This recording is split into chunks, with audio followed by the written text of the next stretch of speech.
Section 1. The dossier opens. Picture a manila folder.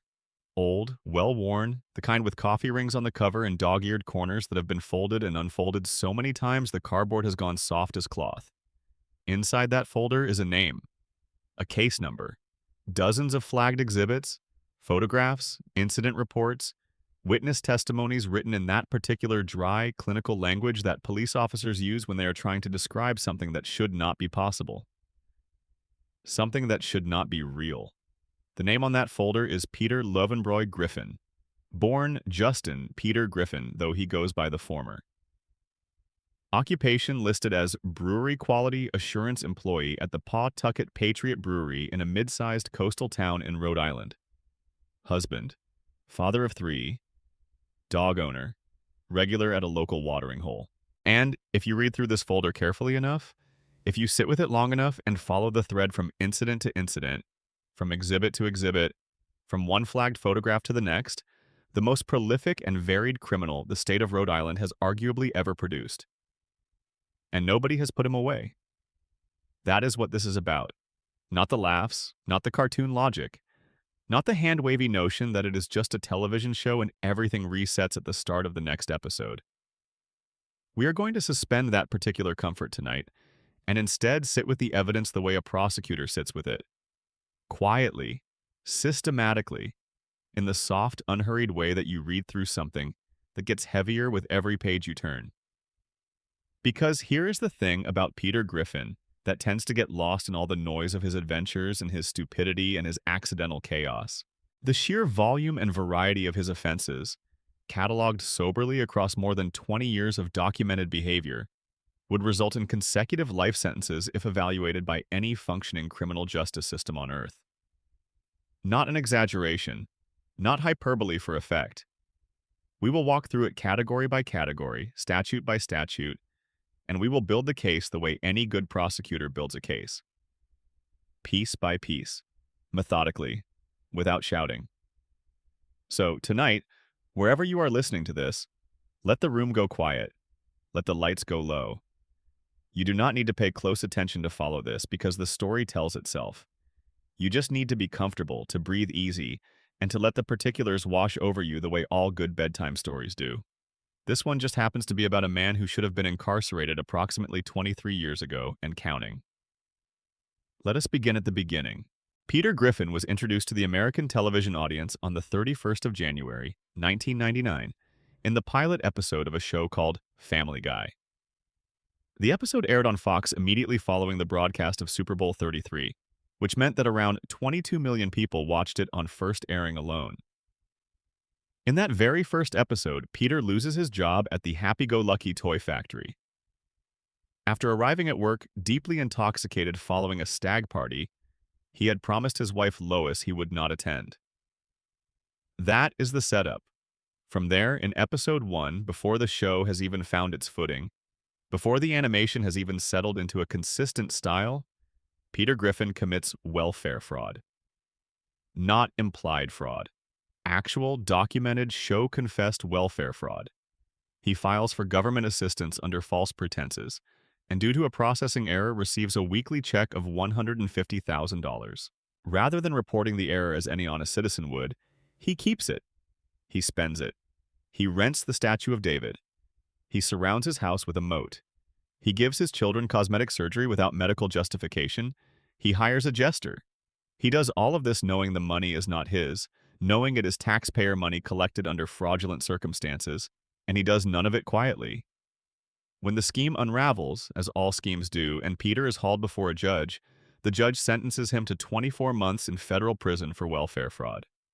He receives the sentence, the gavel comes down, and then his family intervenes, and through a combination of courtroom maneuvering and cartoon logic, he walks free. That is the template. That is the shape of every single Peter Griffin crime story for the next 2.5 decades. The offense is real. The consequences arrive. And then they dissolve. The episode ends, and next week the slate is wiped clean, and Peter Griffin is back at the bar with his friends, ready to do something else entirely. Except the slate does not actually get wiped clean. Not if you are paying attention. Not if you are keeping the folder. Because welfare fraud in the United States is a federal offense. Under 18 U.S.C. Section 1001, making false statements to obtain federal benefits carries up to 5 years in federal prison. For a scheme of this magnitude, $150,000 per week across the duration of the episode's timeline, the dollar figure involved would result in charges of aggravated identity fraud and grand larceny on top of the base welfare fraud charge. A real prosecutor looking at this would not be arguing about whether a crime occurred. They would be arguing about how many charges to stack. And that is just episode 1. Before we move on to the full catalog, I want to sit here for just a moment in this opening, in the quiet of what we are doing tonight. There is something genuinely strange about Peter Griffin as a character when you hold him still long enough and look at him without the laugh track. He is presented to us as a lovable fool, a bumbling everyman, the kind of guy who means well even when he does not think. The early seasons lean into that warmth hard enough that you believe it. He loves Lois. He loves his kids in his way. He has a real friendship with Brian and his group of buddies at the bar, and there is something genuine in those connections, something recognizably human in the mess of him. But the folder does not lie, and the folder says that somewhere around season 8, something in the character crossed a line it never crossed back over. The bumbling fool became something harder to defend. The accidents became less accidental. The cruelty started looking intentional. And the crimes, which had always been there in the DNA of the character, started getting worse. So we will cover all of it. The early misdemeanors and the federal offenses. The vehicular crimes and the financial schemes. The violence and the neglect. The arson and the terrorism-adjacent incidents that no single attorney on earth would want to be tasked with explaining. We will cover every layer of the case, and when we are done, we will add up the numbers, the real sentencing guideline numbers, under actual American criminal statutes, and arrive at a total that is going to surprise you. Peter Griffin should be in prison. The evidence is overwhelming, the documentation is thorough, and the fact that he is not is perhaps the single greatest miscarriage of animated justice in the history of television. Let us build the case. If you are listening to this right now, drop a comment below and let me know where in the world you are and what time it is where you are. I love knowing where the community is tuned in from. And if you have not already, please do subscribe to the channel. It costs you nothing, and it genuinely means everything for keeping this kind of content going. Section 2. Behind the Wheel. The Vehicular Crimes of Peter Griffin. There is a reason that driving under the influence is treated so seriously in the American legal system. It is not simply because drunk driving is reckless, though it is. It is because a motor vehicle in the hands of an impaired person is not really a vehicle anymore. It is a weapon. A multi-ton piece of machinery traveling at speeds the human body was never designed to withstand, guided by someone whose reaction time has been chemically degraded, whose judgment has been compromised, whose ability to perceive danger and respond to it appropriately has been substantially diminished. A drunk driver is not just someone making a bad choice. A drunk driver is someone who has converted public infrastructure into a lethal hazard for every other person sharing that road. Peter Griffin drinks heavily and drives regularly. These two things are not kept separate in his world. They overlap constantly, brazenly, and with a frequency that would put a dedicated traffic enforcement unit on overtime. Let us start with the most direct documentation. In the Season 9 episode titled Friends of Peter G., Peter crashes his car while driving home drunk. This is shown on screen. The crash occurs. The vehicle is destroyed. Peter is not injured because cartoon physics apply to Peter's physical person, even when they do not apply to anything around him. But the crash is real, documented in the episode, unambiguous. That is a prima facie DUI charge. In the state of Rhode Island, a first offense DUI carries fines between $100 and $300 up to 1 year in jail, and license suspension of 30 to 180 days. But given that this is demonstrably not Peter's first time driving under the influence, we are not talking about first offense penalties. Rhode Island law classifies second and subsequent DUI offenses as misdemeanors escalating to felonies depending on the blood alcohol level and the circumstances. A third DUI conviction carries a mandatory minimum of 1 year in prison. Peter Griffin has been shown driving while intoxicated across multiple seasons and multiple episodes. The cumulative charge structure here is not a single DUI. It is a DUI with prior offenses, And in Rhode Island, the prior offense record directly affects both the charge classification and the mandatory minimums. Beyond the formal DUI charges, there is the matter of what Peter does with vehicles beyond simply driving them drunk. In the Season 2 episode E Peterbus Unum, the episode in which Peter declares his property the sovereign nation of Pretoria, he uses a vehicle to invade his neighbor Joe Swanson's property. This is property theft and willful trespass using a motor vehicle, which in most jurisdictions elevates what might otherwise be simple trespass into aggravated trespass with a vehicle. The fact that Peter claims diplomatic immunity as the self-declared president of a micronation he invented last Tuesday does not, under any interpretation of international law, actually confer diplomatic immunity. Diplomatic immunity requires recognition by the host nation. The United States government's response to Pretoria, which was to immediately surround the property with military units and launch Operation Desert Clam, constituted a definitive non-recognition of the claimed state. No recognition, no immunity, no legal protection. The vehicular crimes extend beyond drunk driving and property invasion. Peter has repeatedly operated heavy machinery while intoxicated, not just passenger vehicles. In the Season 12 episode Peter Problems, he is given a promotion to forklift operator at the brewery and almost immediately begins operating that forklift with the same reckless disregard for safety that characterizes his driving. Forklift operation under the influence of alcohol in a workplace setting violates occupational safety and health administration regulations at the federal level, in addition to state DUI statutes. Operating a forklift in an impaired state while other workers are present elevates the potential charge from simple DUI to reckless endangerment, because the risk is not merely to Peter himself, but to every coworker within the operating radius of a multi-ton piece of industrial equipment. There is also the matter of the giant chicken. We will discuss Ernie the giant chicken in more detail when we reach the assault section, because Peter's brawls with Ernie constitute some of the most thoroughly documented patterns of assault and battery in the entire case file. But for our purposes here, the chicken fights are relevant to the vehicular crime section because they repeatedly involve motor vehicles. Cars are crashed, a subway train is demolished, an airplane is brought down in at least one confrontation. Every vehicle that is destroyed during one of these altercations represents a separate count of property destruction. And in the cases where innocent bystanders are present in or near those vehicles, the charges escalate to reckless endangerment and potentially assault with a deadly weapon, the weapon being the vehicle itself.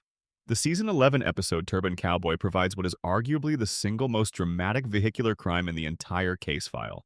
In this episode, Peter is involved with a terrorist cell plotting to destroy a local bridge. After the cell's plan is foiled with law enforcement assistance, Peter accidentally detonates the explosives himself by calling the bar on his cell phone, apparently forgetting that the phone had been wired to the bomb. The bridge explodes. Vehicles on the bridge at the time of the explosion are presumably destroyed. People on or near the bridge at the time of detonation are presumably killed or seriously injured. Under federal law, 18 U.S.C. Section 844 covers the unlawful use of explosive materials. Even in cases of accidental detonation, gross negligence in the handling of explosive devices constitutes a criminal offense.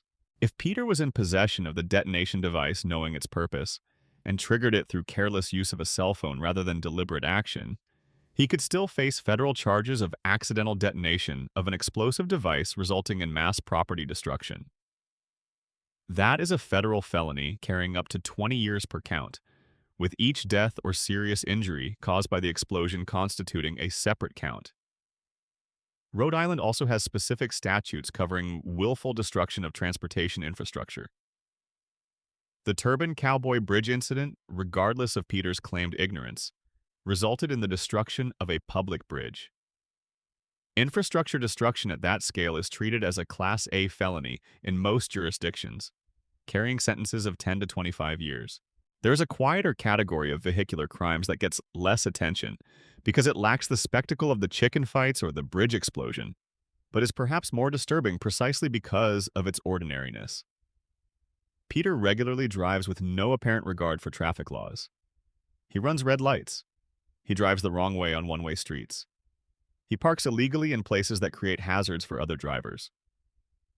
He has, in various episodes, reversed his vehicle without looking, hit fixed objects, and driven at speeds inconsistent with road conditions.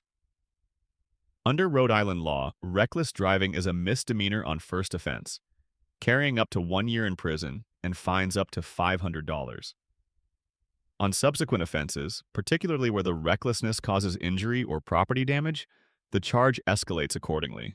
The Season 9 episode Friends of Peter G is worth revisiting once more because, in addition to the drunk driving crash, the episode provides the clearest on-screen depiction of Peter acknowledging that he has a serious alcohol problem and then choosing to continue drinking anyway. This is relevant to the vehicular crime discussion because it establishes intent and knowledge. If a person knows they drive drunk and knows that driving drunk is dangerous and continues to do it anyway, that knowledge is a factor that prosecutors use in establishing the aggravated nature of subsequent DUI charges. Peter is not an ignorant man driving drunk for the first time.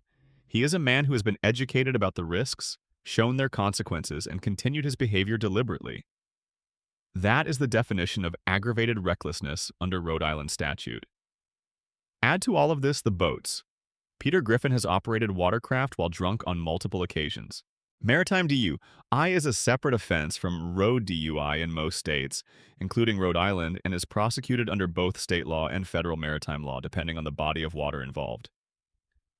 Rhode Island is a coastal state with extensive maritime jurisdiction. Boating under the influence in Rhode Island carries penalties of up to 1 year in prison for a first offense, escalating for subsequent offenses. Peter's pattern of maritime operation under the influence would constitute repeat offense maritime DUI across multiple counts. When you stack the vehicular charges alone, before we have even touched the violence or the fraud or the arson, you are already looking at a sentence in the range of 15 to 20 years depending on how aggressively the charges are prosecuted. And we have not even opened the second folder yet. The second folder is heavier. The second folder is the one with the names in it. Section 3. Fists, firearms, and forced encounters. Assault, battery, and bodily harm. Assault and battery. Two words so frequently paired that they sound like a single concept, but they are legally distinct. And that distinction matters when you are building a criminal case.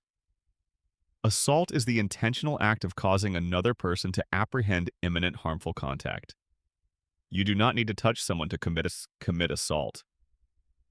You need to make them reasonably believe they are about to be touched in a harmful way.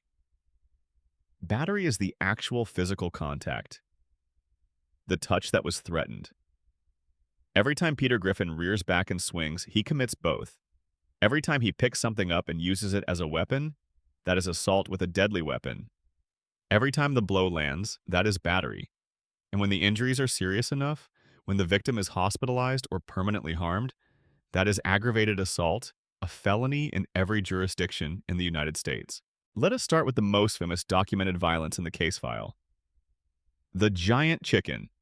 Ernie the Giant Chicken, whose full name is Ernie and whose wife is Nicole, made his first appearance in Season 2, Episode 3, the episode titled Da Boom. The feud began over an expired coupon.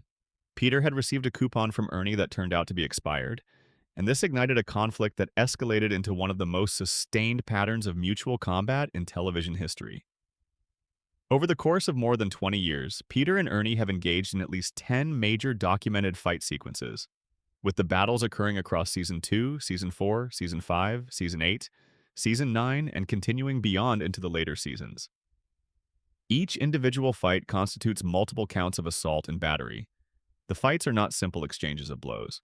They involve weapons, vehicles, heavy machinery, and the wholesale destruction of environments that result in injury and death to bystanders who happen to be in the vicinity. In their third documented fight, which occurs in Season 5, the battle takes Peter and Ernie through a subway system, through a theme park, and eventually brings down an entire building. A building collapse in a populated area caused by two parties engaged in mutual combat would result in charges of reckless endangerment, aggravated assault, negligent homicide if anyone was killed in the collapse, and criminal destruction of property. Each category carries its own sentencing range, and the categories would be prosecuted cumulatively. In their fourth fight, the battle extends across a train station, a cruise ship, and finally an airport, where Ernie's head encounters the spinning blades of an airplane's propeller. Peter survives every fight, Ernie survives every fight, though sometimes barely. But the bystanders who are caught in the structural collapses, the vehicle crashes, and the general radius of devastation that follows these men through their battles have no such cartoon immunity. The documented civilian casualties around the chicken fights, while never explicitly enumerated on screen, are implied by the scale of destruction each fight leaves behind. Under Rhode Island law, assault in the first degree, which involves the use of a dangerous weapon or the infliction of serious bodily injury, is a felony carrying up to 30 years in state prison. Given the number of individual assaults documented across the chicken fight sequence, each fight potentially representing dozens of individual counts, the assault charges from this single ongoing feud alone could carry a theoretical maximum sentence of several hundred years. Now, the chicken fights are the most visually dramatic example of Peter's violence, but they are not the most troubling. The most troubling examples of assault and battery in Peter's case file are the ones directed at people who should be safe from him, specifically his family. In Season 3, Episode 2, the episode titled Stuck Together, Torn Apart, Peter punches Lois during an argument. The blow is presented as an accident of sorts, a moment of frustrated physicality that gets out of control, but under Rhode Island's domestic violence statutes, domestic assault and battery is treated as a distinct offense from simple assault and battery because of the relationship between the parties. Domestic violence carries enhanced penalties, mandatory arrest provisions, and the requirement for batterer intervention programs as part of any sentence. A documented history of domestic violence, which Peter's file would certainly support, results in escalating charges on subsequent offenses. In the Season 2 episode I Am Peter, Hear Me Roar, Peter strikes a pregnant woman in the face at his workplace. The episode frames this within the context of Peter attending workplace sensitivity training after being cited for sexual harassment, but the physical incident is documented and specific. Striking a pregnant woman in the face constitutes assault and battery with aggravating circumstances under Rhode Island law. The aggravating circumstance is the victim's pregnancy. Rhode Island statute specifically enumerates pregnancy as a factor that can elevate the charge classification, because the offense poses a risk not just to the adult victim, but potentially to her unborn child. In The Tan Aquatic, with Steve Zissou, Peter assaults a teenage boy. The episode provides context that Peter believed he was defending his son Chris from being bullied, but the context does not fully excuse the conduct.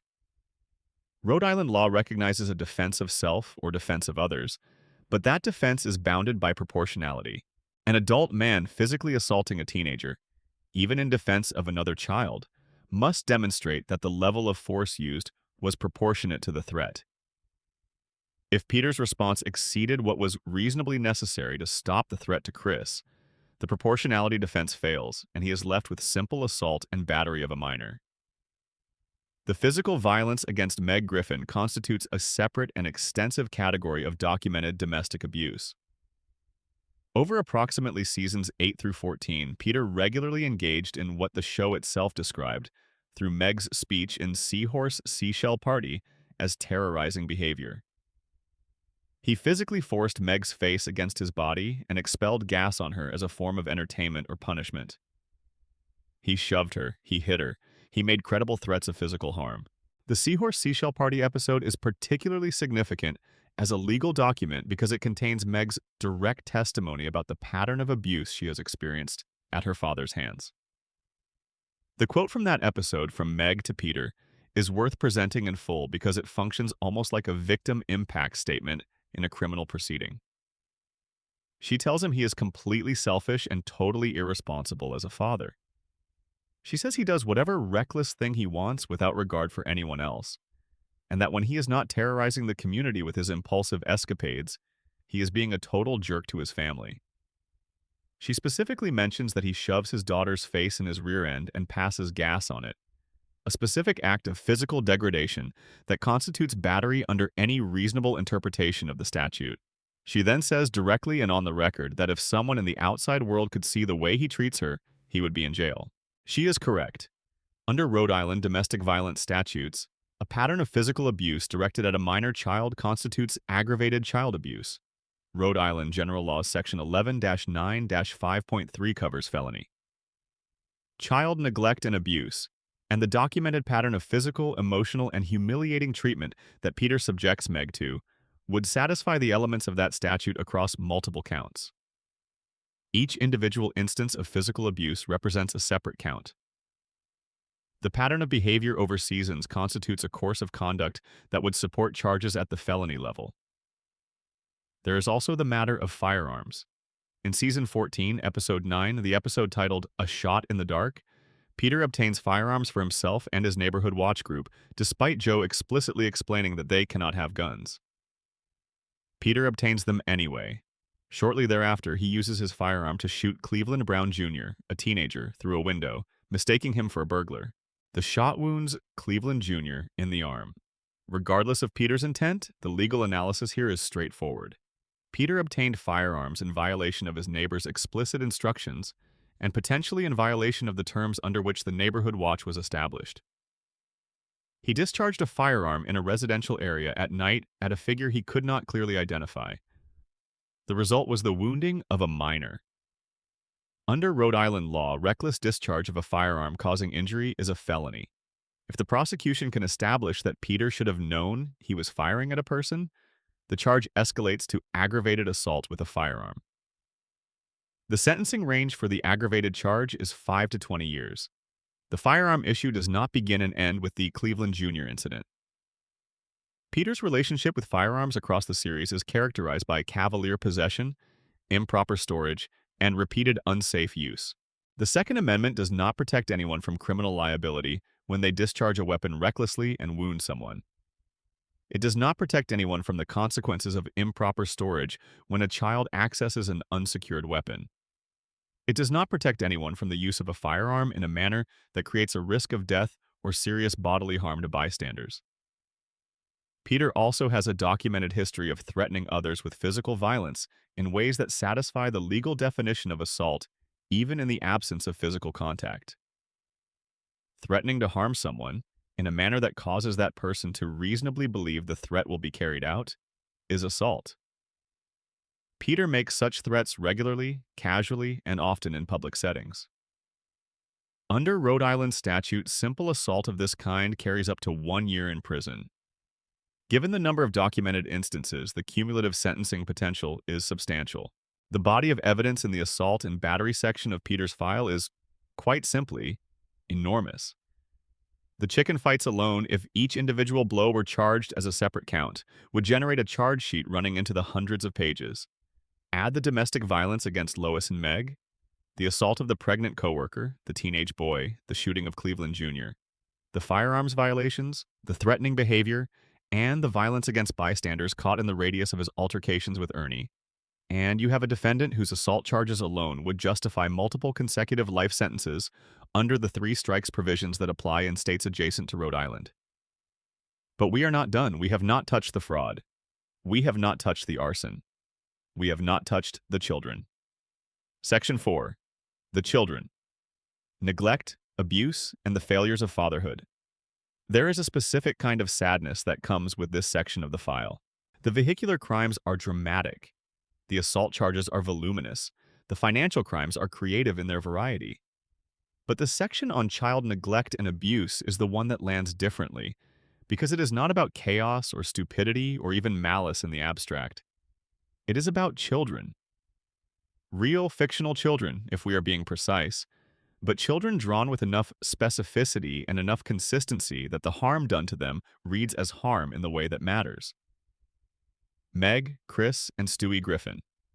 We will discuss Stewie's situation separately because it occupies its own complicated legal space.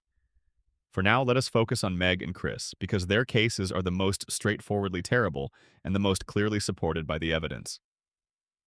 The Rhode Island Child Abuse and Neglect Statutes, specifically Rhode Island General Laws sections 4011-2 through 4011-14, define child abuse as physical, emotional, or sexual harm inflicted on a minor by a caregiver. They define neglect as the failure of a caregiver to provide for a child's basic physical, emotional, educational, and medical needs. Both definitions are satisfied multiple times over by the documented behavior of Peter Griffin toward his children. Start with Meg. We have already touched on the physical abuse in the assault section. But the child abuse charges extend beyond the physical into a category that Rhode Island statute specifically addresses under emotional and psychological abuse. Emotional abuse of a minor is defined as a pattern of behavior that impairs a child's emotional development or sense of worth. It includes rejection, degradation, terrorizing, isolating, and corrupting. It includes acts or omissions that cause or could cause serious behavioral, cognitive, emotional, or mental disorders. Peter's treatment of Meg satisfies virtually every criterion on that list. The rejection is documented and repeated, culminating in the season episode where it is revealed through a flashback that Peter and Lois attempted to abandon Meg at a fire station when she was an infant. The degradation is pervasive and chronic. The terrorizing is specifically named by Meg in her own testimony in Seahorse Seashell Party. The emotional and psychological harm is so thoroughly documented across seasons 4 through 14 that a child psychology expert testifying for the prosecution would have an embarrassment of evidentiary riches to draw from. The abandonment attempt is worth focusing on for a moment, because it exists in a specific and serious category of its own. Abandoning an infant at a location other than a designated safe haven location constitutes a criminal offense in Rhode Island. Rhode Island's Safe Haven Act, which allows parents to surrender a newborn anonymously at a hospital, police station, or fire station within 30 days of birth, exists precisely to prevent abandonments that endanger the child. What it does not do is retroactively excuse an attempted abandonment that was prevented. The fire station scene in the flashback in which Peter and Lois attempt to leave Meg before being prevented from doing so constitutes attempted child abandonment. Under Rhode Island statute, that is a criminal offense regardless of the fact that the attempt was unsuccessful. The episode titled Screams of Silence, the story of Brenda Q addresses domestic violence directly, and is worth mentioning here even though its primary focus is on a different relationship than the Griffin family dynamic. The episode demonstrates that the show's writers understood the dynamics of domestic violence and abuse well enough to portray them accurately when they chose to. That understanding makes the ongoing treatment of Meg in other episodes harder to excuse as simple ignorance. The people making the show knew what they were depicting.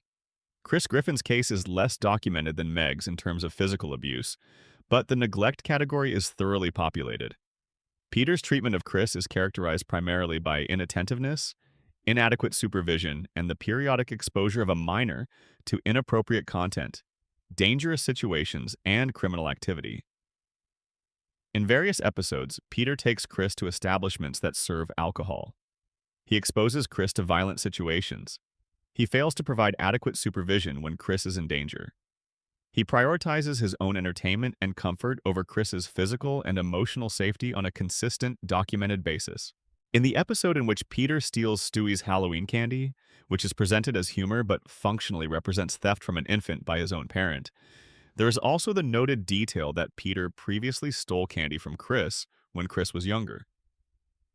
This is petty, yes, but it is also the kind of documented pattern that Child Protective Services would flag as part of a broader picture of a household in which the children's basic rights are consistently subordinated to the parents' immediate desires. The supplying of alcohol to minors charge is also worth examining in its own right. Rhode Island General Laws Section 3-8-11.1 prohibits providing alcohol to persons under 21 years of age.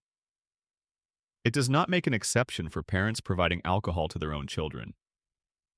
Peter Griffin has, in various episodes across the series, been shown in situations where minors in his household had access to alcohol due to his irresponsible storage and handling of alcoholic beverages. He has also, in specific documented instances, directly or indirectly provided alcohol to minors. Each such instance constitutes a separate violation of Rhode Island's underage drinking laws, with penalties ranging from fines to imprisonment, depending on the specific circumstances. There is also the broader category of child endangerment, which under Rhode Island law applies whenever a caregiver places a child in a situation that poses a risk of death or serious bodily injury. The sheer number of dangerous situations that Peter has placed his children in over the course of the series is staggering. They have been in vehicles he was driving drunk. They have been in close proximity to his violent altercations with Ernie. They have been exposed to explosives, fires, and armed confrontations. They have been brought along on criminal enterprises. In Season 1 alone, the basis for multiple child endangerment charges is established simply by the circumstances of Peter's welfare fraud scheme and his attempt to distribute the money from a blimp over a crowded sports venue while his family was present.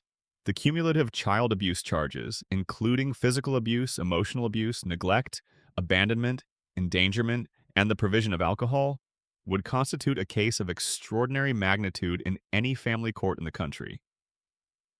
The Rhode Island Department of Children, Youth, and Families would have grounds for emergency removal of the Griffin children under Section 4011(7) of Rhode Island General Laws, based on the documented pattern of abuse and neglect alone. Criminal charges on top of the family court proceedings would include felony child abuse under Section 11-9-5.3, misdemeanor child neglect, criminal child endangerment, and the abandonment charge. The sentencing range for felony child abuse in Rhode Island is up to life imprisonment where the abuse results in serious injury, and up to 20 years where the pattern of abuse is sustained and documented. Given the duration and variety of documented abuse in this case, the felony charges would be charged at the aggravated level. Peter Griffin has been, for substantial periods of his documented history, a genuinely dangerous parent. The comedy framing of the show has allowed this reality to sit in the background, acknowledged by the characters themselves, as in Meg's testimony, but never formally addressed. The legal system of the fictional Rhode Island town in which Peter lives has conspicuously failed every child in the Griffin household for the duration of their childhoods. If the family court and the criminal justice system were functioning, Chris, Meg, and Stewie would have been removed from Peter's custody no later than the start of Season 4. The failure to do so is not a reflection of the adequacy of the evidence, which is overwhelming, but of the peculiar immunity that cartoon characters extend to each other by virtue of sharing the same fictional universe. We do not share that universe. We are looking in from outside. And from outside, what we are seeing is child abuse. Sustained, documented, and in legal terms, prosecutable at the felony level. Section 5. The Burning Man. Arson, property destruction, and insurance fraud. There is something almost systematic about the way Peter Griffin burns things down. It is not that he has a particular obsession with fire. It is more that fire tends to follow him the way trouble tends to follow everyone who moves through the world with the combination of recklessness and poor impulse control that defines Peter's character. Where other people might break a window or dent a fender, Peter tends to produce structural fires. Where other people might cause a small accident, Peter tends to produce large-scale property destruction events that require fire departments, hazmat teams, and insurance adjusters. The most formally documented arson in Peter's case file is the incident from the Season 10 episode Burning Down the Bayet. In this episode, Peter, along with his friends Quagmire and the pharmacy owner Mort Goldman, deliberately burns down Mort's pharmacy in order to collect the insurance money. This is not accidental fire. This is not negligent fire. This is premeditated, conspired, deliberately executed commercial arson for profit. The three men plan the fire, they execute the plan, they collect the insurance money. The crime is committed in its entirety. Under Rhode Island General Laws Section 11-4-2, arson of a building is a felony carrying up to 20 years in state prison.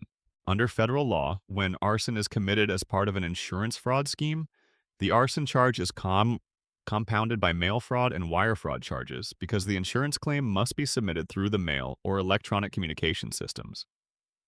Each fraudulent communication to the insurance company constitutes a separate count of mail or wire fraud under 18 U.S.C. sections 1341 and 1343, carrying up to 20 years per count. The fact that the group was ultimately not prosecuted for the arson in that episode, because Joe Swanson, who investigated the fire, chose not to arrest them after discovering the evidence, does not erase the criminal liability. Evidence of a crime that is not acted on by law enforcement does not become evidence of non-crime. If a subsequent investigation were opened, or if a federal agency with jurisdiction chose to pursue the case, the documentation of the offense remains intact. Joe's decision not to pursue charges may have implications for his own conduct as a police officer, but it does not provide Peter or his co-conspirators with immunity from future prosecution. The arson of the drunken clam is documented in the Season 3, Episode 1, If by Clam, 2, If by Sea. In this episode, Peter and his friends set fire to the drunken clam bar, which had been taken over by a British man named Nigel Pinchley, after Pinchley won the establishment in a card game. The motivation is the recovery of their beloved watering hole. The method is fire. The episode actually shows Peter and his co-conspirators going to trial for the arson, with the judge finding them guilty and sentencing them to jail before the sentence is somehow undone. But the conviction itself, even a fictional one, establishes the factual record of the offense. The fire was set. The property was destroyed. The intent was documented. In A Shot in the Dark, the Season 14 episode in which Peter accidentally shoots Cleveland Jr., the aftermath involves Peter's attempts to make amends by visiting the Brown family. These attempts are so spectacularly mismanaged that they result in Cleveland's house catching fire. The house fire in this context is arguably negligent arson or criminally negligent destruction of property. Peter's actions, whatever their intent, result in the destruction of his neighbor's home. Under Rhode Island statute, negligent destruction of property with a value above $1,500 is a felony. A house, even a modest one, substantially exceeds that threshold. The broader pattern of property destruction that follows Peter through the series, independent of formal arson, is also worth cataloging. In the chicken fights with Ernie, entire city blocks are damaged or destroyed. Subway systems are wrecked. Theme parks are demolished. Buildings are brought down. The cumulative damage from these fights, if assessed against current property values in Rhode Island, would run into the hundreds of millions of dollars. Criminal charges for property destruction would be stacked alongside the assault charges from each individual fight. There is also the matter of Peter's house. The Griffin family home at 31 Spooner Street has been destroyed, severely damaged, and compromised structurally on multiple occasions across the series. In some of these instances, the damage is caused by Peter's own actions, either directly or as a foreseeable consequence of something Peter chose to do. Under Rhode Island law, intentional or reckless destruction of property, including one's own property when others are harmed by that destruction, can constitute criminal mischief at the felony level. The Season 10 episode Back to the Pilot, in which Brian and Stewie travel back in time to the first episode of the series, is interesting from a property destruction standpoint, because it documents that the pattern of destructive behavior began literally from Episode 1. The foundation of chaos upon which Peter's entire criminal record is built was laid on January 31st, 1999, and has never been adequately interrupted. Now, the insurance fraud angle of the arson cases deserves its own paragraph, because insurance fraud in the context of deliberate arson is treated extremely seriously by both state and federal prosecutors. The insurance company that paid out the fraudulent claim in the Burning Down the Bayet episode was defrauded by Peter and his co-conspirators. They received a payment to which they were not entitled by submitting a fraudulent claim under a policy that covered accidental fire damage, not deliberately set fires. Submitting a fraudulent insurance claim is in itself a separate criminal offense from the arson that created the fraudulent claim.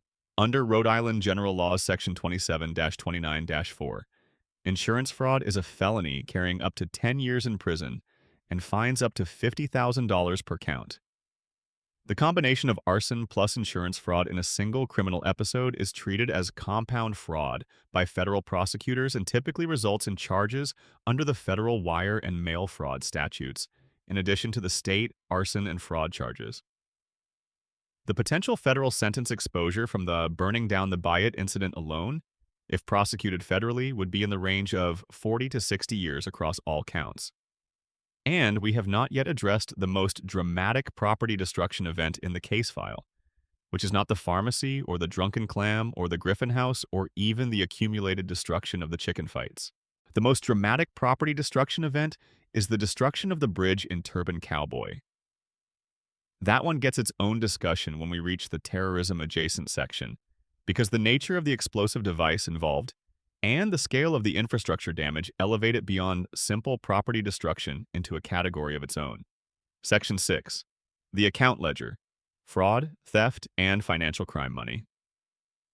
The motivating force behind a surprisingly large percentage of Peter Griffin's criminal activity. Not always, and not only. Sometimes the crimes are committed for entertainment. Sometimes they are committed out of jealousy or spite, or the kind of impulsive territoriality that seems to govern Peter's reactions to perceived slights. But a substantial portion of the case file is essentially a financial crimes dossier, and it is worth spending time here because the scale of the economic damage Peter has caused across the series is genuinely enormous when you add it up. We have already addressed the welfare fraud from the pilot episode. $150,000 per week, accepted and spent knowing it was not legitimately his. That sets the tone, and the character never really departs from it. Let us move through the major financial crimes in rough chronological order. The pilot episode establishes welfare fraud.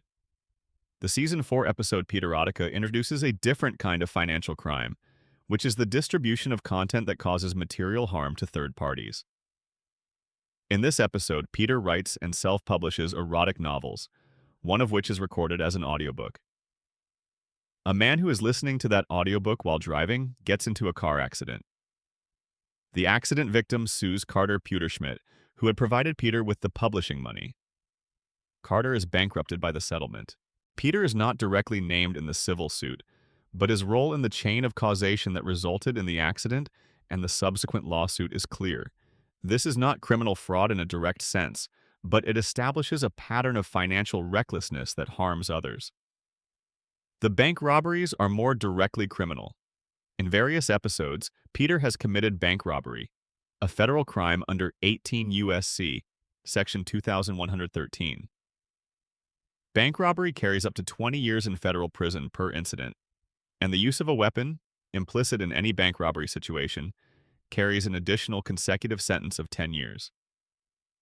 In the episode where Peter reveals to Meg that the way he earns a living is by robbing banks, the show presents this casually. In real terms, what is being described is a federal felony with a mandatory minimum sentence. The absence of a mask or any attempt to conceal his identity during the robberies, which the show specifically notes, is relevant only to how quickly he would be identified, convicted, and sentenced. It does not reduce the seriousness of the underlying offense. In multiple episodes, Peter steals from his employer, the Pawtucket Brewery. Employee theft, depending on the value of the stolen goods, constitutes either misdemeanor or felony larceny under Rhode Island law. Given that Peter has stolen cases of beer, brewing equipment, and other items of value from the brewery on multiple documented occasions, the cumulative value of the stolen property would likely push the charges into felony territory.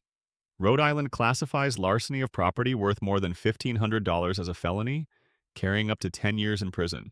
The Season 8 episode in which Peter gets Brian fired from being the brewery mascot out of jealousy, and the associated manipulations of brewery management to achieve this outcome, constitute tortious interference in a contractual relationship and potentially criminal conspiracy depending on the methods used. If Peter made false statements to brewery management to get Brian removed, those false statements could support charges of criminal defamation or fraud, depending on whether the false statements were made for financial gain. Identity theft and impersonation are also present in the financial crimes section of Peter's file. In various episodes, Peter has impersonated other people, assumed false identities, and used forged documents. Under Rhode Island General Laws Section 1141.11, identity theft is a felony carrying up to 3 years in prison for a first offense and up to 10 years for subsequent offenses.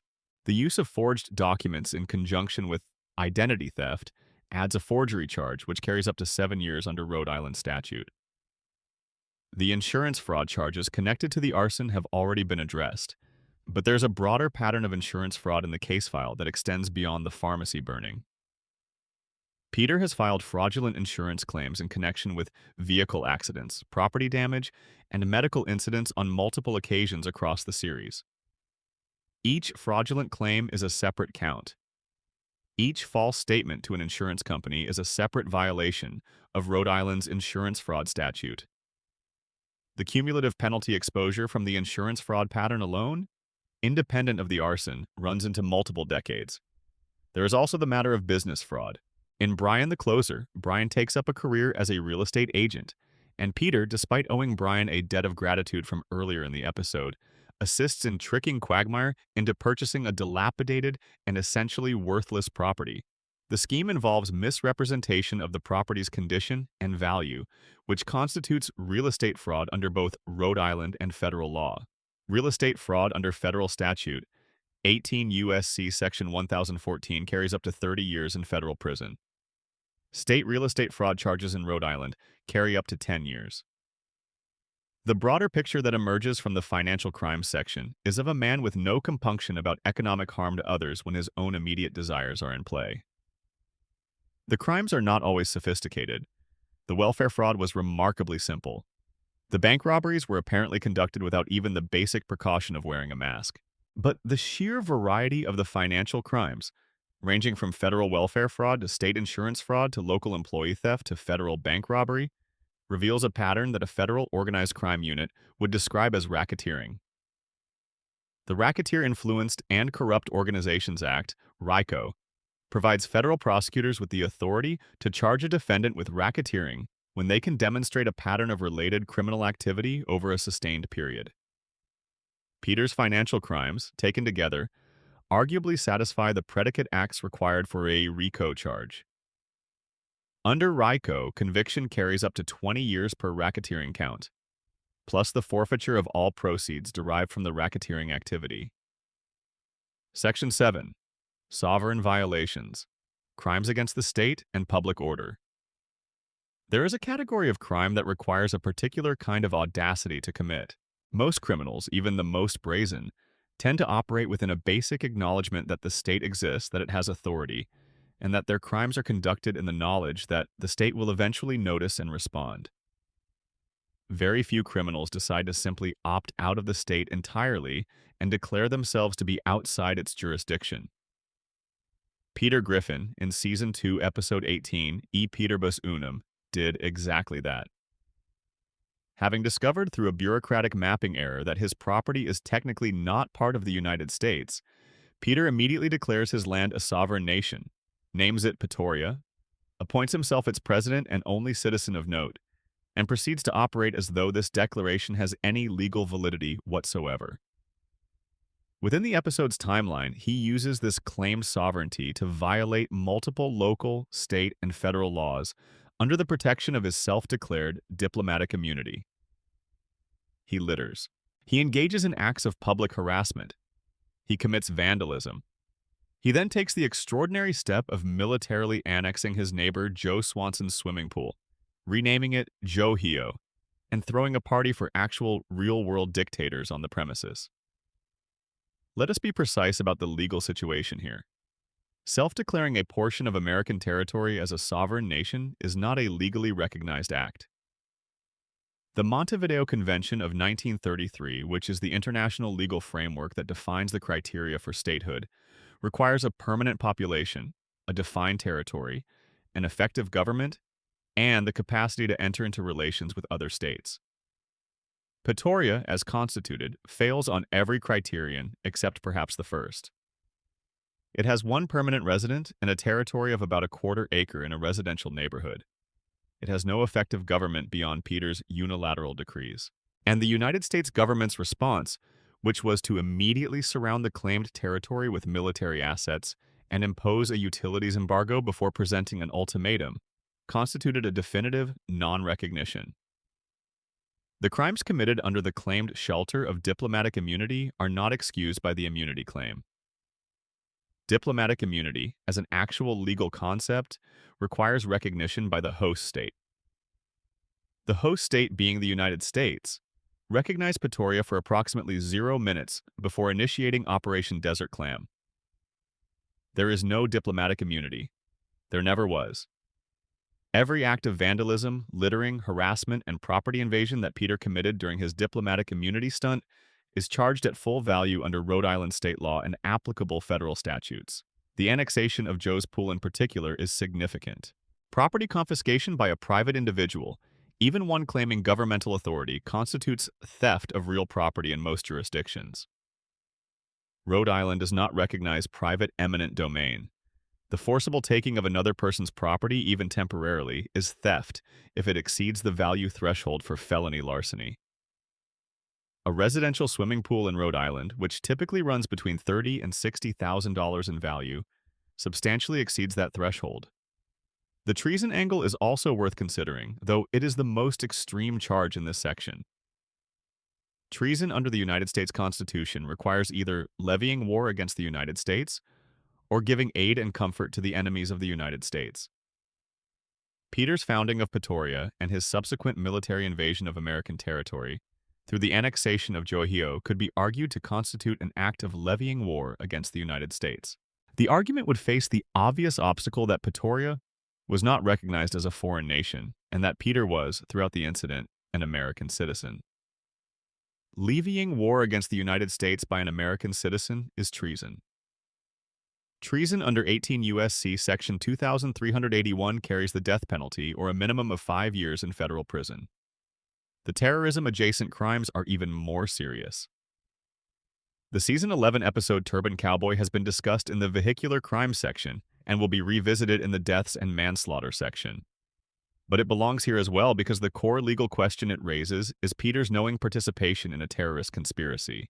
Even though Peter was initially deceived about the nature of the organization he had joined, his continued involvement after realizing he was part of a terrorist cell on the basis of Joe's instructions to go along since he was already on the inside constitutes knowing participation in a terrorism conspiracy under federal law.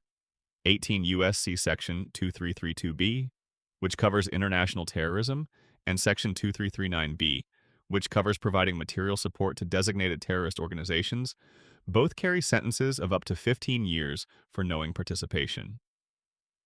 If the detonation of the bridge is treated as the result of a conspiracy to which Peter was a knowing party, even a reluctant one, the terrorism enhancement under federal sentencing guidelines multiplies the base offense level significantly. The Pretoria incident also touched on crimes related to public order in a way that is worth noting here. During his brief time operating under diplomatic immunity, Peter engaged in behavior specifically designed to disrupt public order in his community. He shouted. He harassed strangers. He wandered through the streets committing minor offenses with the stated purpose of demonstrating that he could not be held accountable. Public disorder charges in Rhode Island carry up to 1 year in prison for a first offense. When combined with the other charges arising from the Pretoria incident, they add to the cumulative sentence in a way that matters. In the episode where Peter forms a street gang, appropriately if confusingly named, he engages in organized criminal behavior that would satisfy the elements of gang-related criminal conspiracy under Rhode Island's gang suppression statutes. Those statutes carry enhanced penalties when criminal activity is organized under the umbrella of a gang or criminal organization. The specifics of the street gang episode are sufficiently bizarre that prosecuting under gang statutes might face creative challenges, but the underlying predicate offenses, which include assault, property destruction, and public disorder, are straightforward. The public order crimes also extend to Peter's repeated incidents of public intoxication, indecent exposure, and the general tendency to strip naked when sufficiently drunk, which the case file documents across multiple episodes and settings. Rhode Island General Laws Section 11-34.1 covers public lewdness and indecent exposure. Each documented incident is a separate misdemeanor, with escalating penalties for repeat offenses. Section 8. The Workplace. Harassment, exploitation, and employment crimes. The Pawtucket Patriot Brewery. Peter Griffin's place of employment across the majority of the series. The site of multiple documented workplace violations ranging from the relatively minor to the legally significant. A place where, if OSHA were paying attention and the Rhode Island Department of Labor were doing its job, Peter Griffin would have been terminated, fined, and potentially criminally charged on multiple separate occasions. The most formally documented workplace incident is the one from the Season 2 episode I Am Peter, Hear Me Roar. In this episode, Peter is called to a meeting with HR because a coworker named Sarah has filed a sexual harassment complaint against him. When given the opportunity to respond to the charge, Peter first reveals that he and other coworkers had secretly filmed Sarah in the restroom, which is a serious privacy violation and a potential criminal offense under Rhode Island law, and then proceeds to compound the sexual harassment charge by making statements in the HR meeting itself that constitute additional harassment. During the subsequent sensitivity training, which the episode shows being court-ordered as part of the harassment resolution process, Peter continues to make most inappropriate statements, including during role-playing exercises designed to to teach him appropriate workplace behavior. The covert filming in the restroom is not a minor issue. Rhode Island General Laws Section 11-64-2 covers voyeurism, which includes the covert recording of another person in a bathroom or other private space without their consent. Voyeurism is a misdemeanor on first offense, carrying up to 1 year in prison, but the fact that multiple coworkers participated in the filming adds charges of conspiracy to commit voyeurism. If the recordings were retained or distributed in any way, the charges escalate substantially. The sexual harassment itself, while not a criminal offense in the traditional sense under Rhode Island law, constitutes a civil violation under state employment discrimination law and a violation of Title VII of the Civil Rights Act at the federal level. The distinction is that criminal charges require state prosecutors, while civil claims can be brought by the victim or the Equal Employment Opportunity Commission. In Peter's case, the covert filming alone generates criminal charges, which then interact with the civil sexual harassment claims in a way that creates compounding liability. In the Season 8 episode Peter Asment, Peter is on the receiving end of workplace sexual harassment from his boss Angela, which the show uses to make points about double standards in how male and female harassment victims are perceived. What is interesting about this episode from a legal standpoint is that it actually documents multiple violations. Angela's behavior toward Peter constitutes quid pro quo sexual harassment under Title VII, creating potential liability for the brewery as the employer. Peter's eventual response to the harassment, which involves a scheme to avoid having to comply with Angela's demands, involves deception, misrepresentation, and the involvement of a third party in a situation that creates separate legal complications. The forklift operation incidents have already been addressed in the vehicular crime section, but they bear repeating here in the workplace context because the OSHA violations they represent are serious and separate from the DUI charges. OSHA Standard 29 CFR 1910.178 governs the safe operation of powered industrial trucks, including forklifts. The standard requires that operators be trained and certified, that the equipment be inspected before use, and that the equipment not be operated while impaired by alcohol or other substances. Peter's forklift operation, which begins with him driving the forklift outside the warehouse for personal entertainment rather than legitimate work purposes, almost immediately violates multiple provisions of this standard.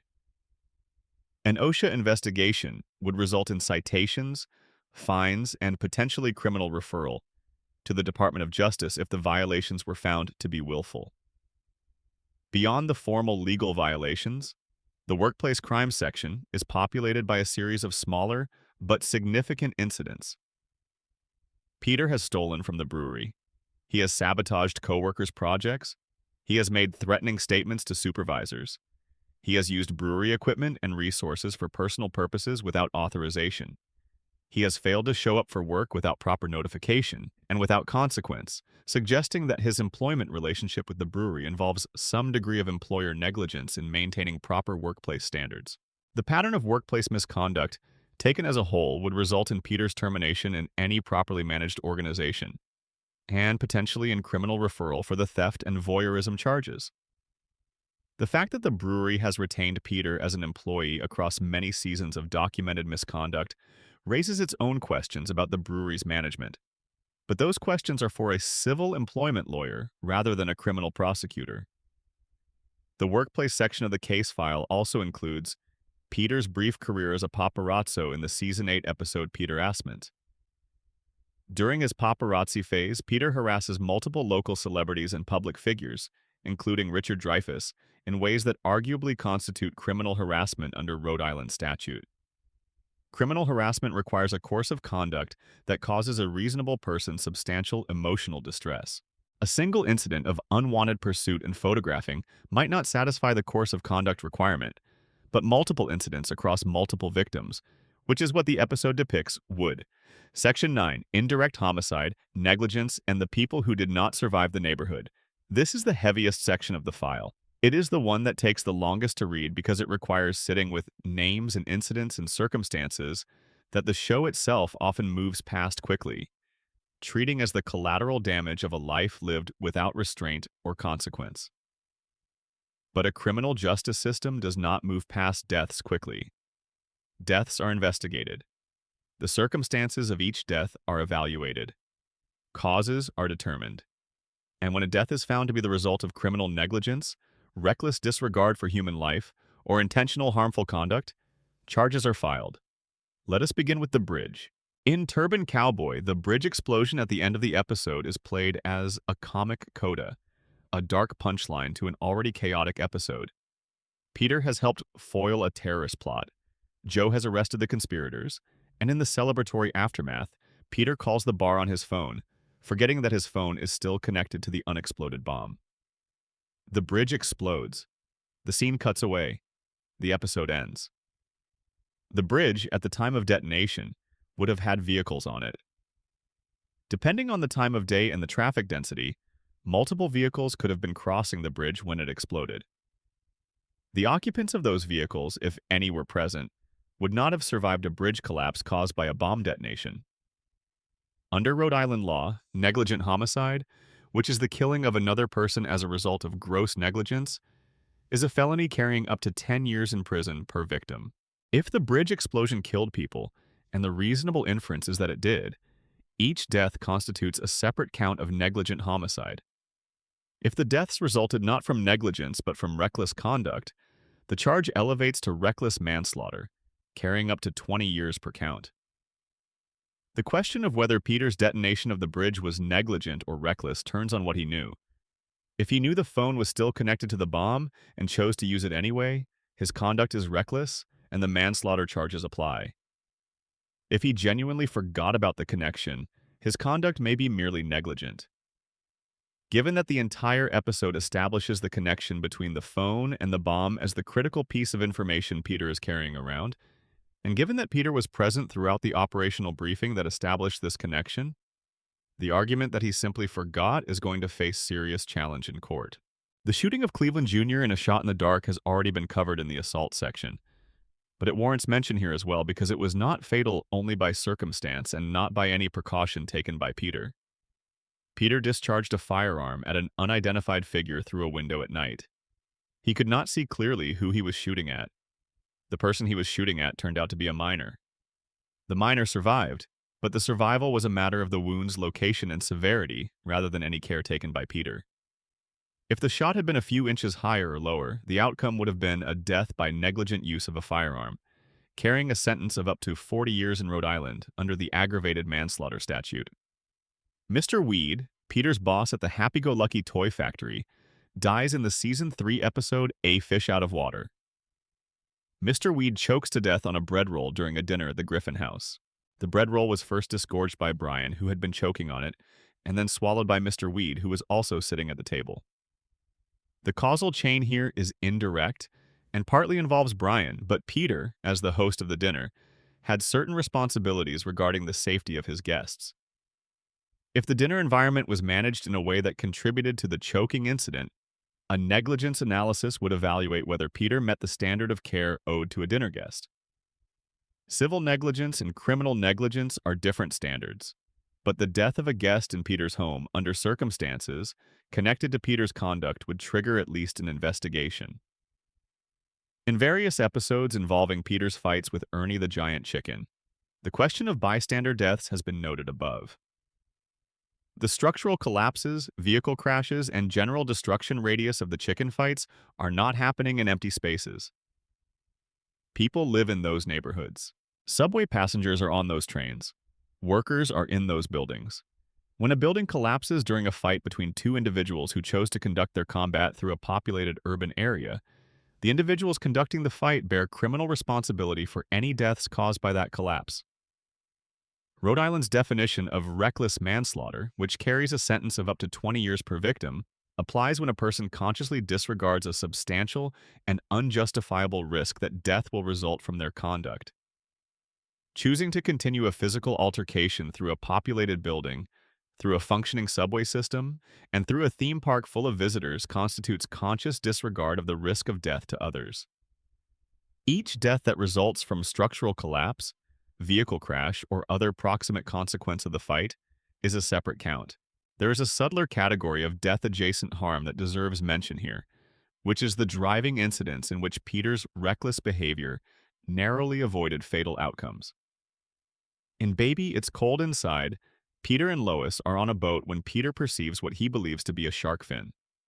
His response is to push Lois into the water and flee in the boat, leaving his wife in what he believed to be shark-infested water. The threat turned out to be a dolphin, but Peter's belief at the time of his action was that there was a shark in the water.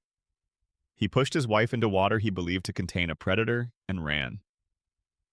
The analysis of this incident under Rhode Island law begins with the question of whether Peter's conduct satisfies the elements of attempted reckless manslaughter, which would require showing that he consciously disregarded a substantial risk that his actions would cause Lois's death.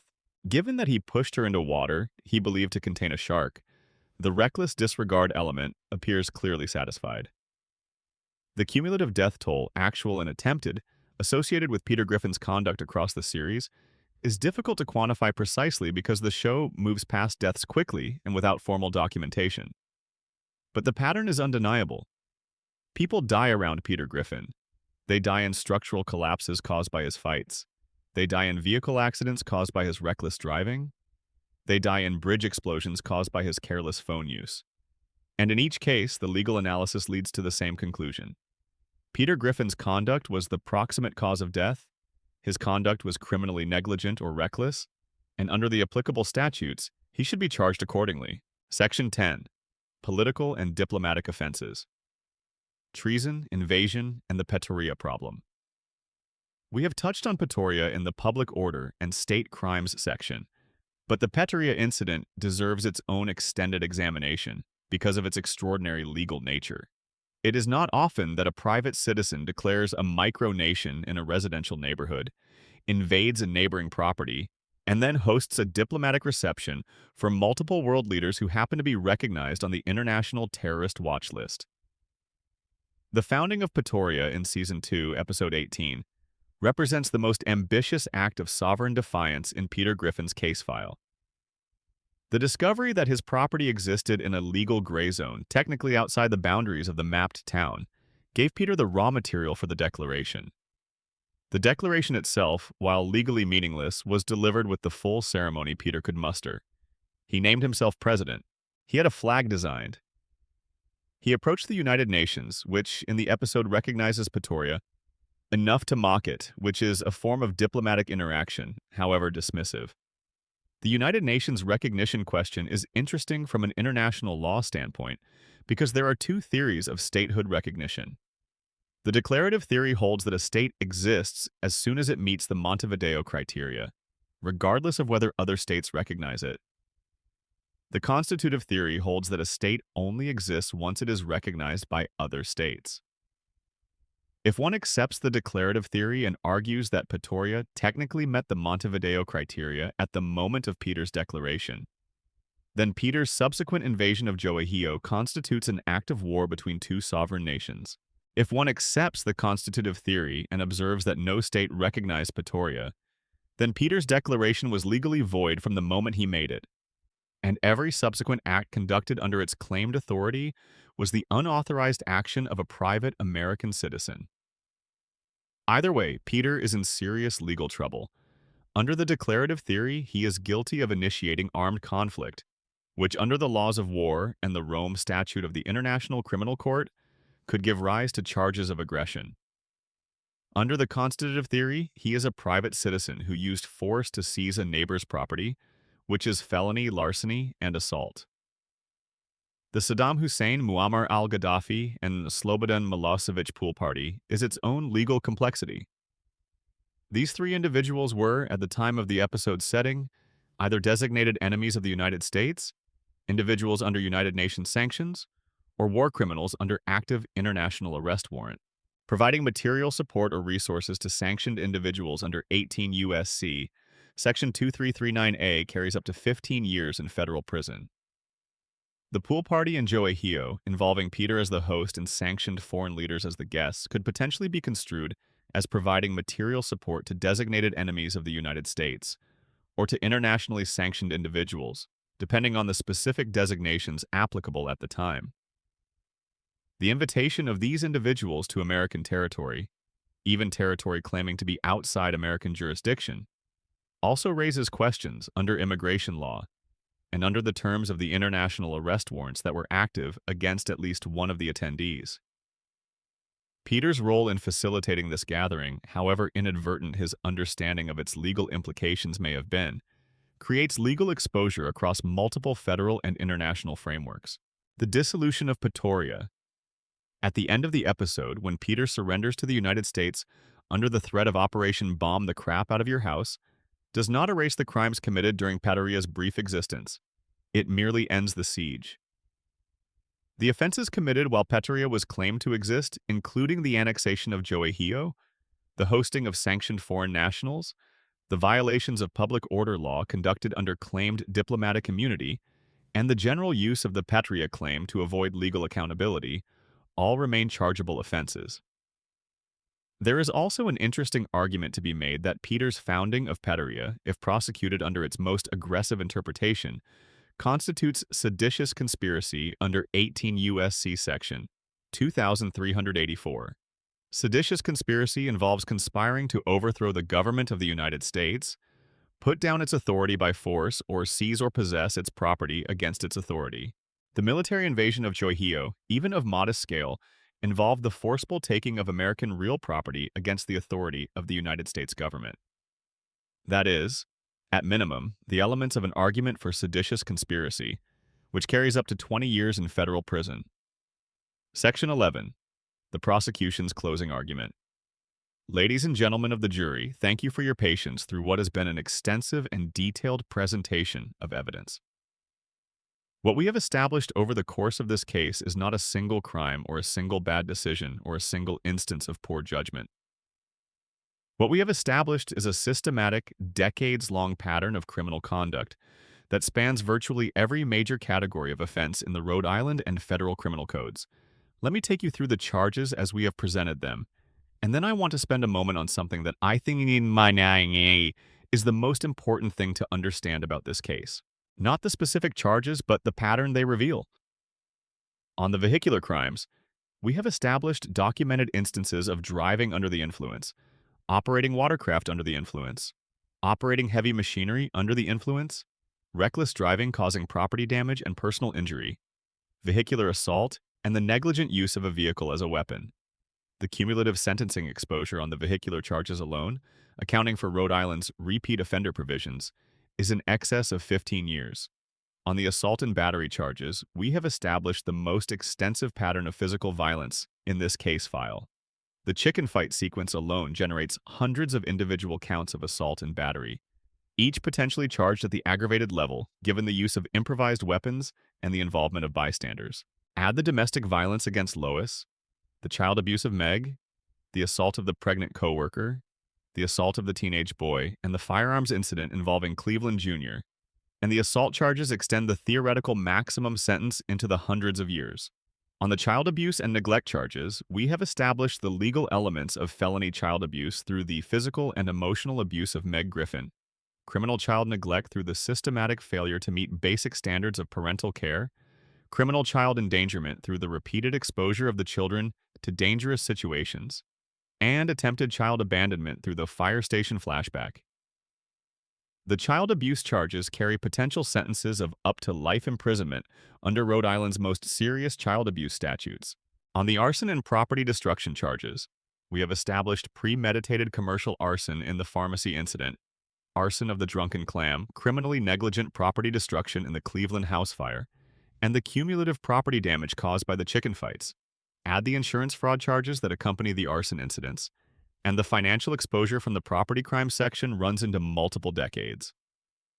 On the financial crimes, we have established federal welfare fraud, federal bank robbery, state larceny, identity theft, forgery, insurance fraud, real estate fraud, and potentially racketeering. The federal bank robbery charges alone carry mandatory consecutive sentences that would total decades even for 2 or 3 incidents. On the state and federal sovereignty violations, we have established acts constituting treason under the most aggressive interpretation of the Pretoria incident, seditious conspiracy, providing material support to sanctioned foreign nationals, and violations of international law through the hosting of individuals under active international arrest warrant. On the workplace crimes, we have established criminal voyeurism, sexual harassment rising to the level of a hostile work environment, OSHA violations, repeated employee theft, and criminal mischief.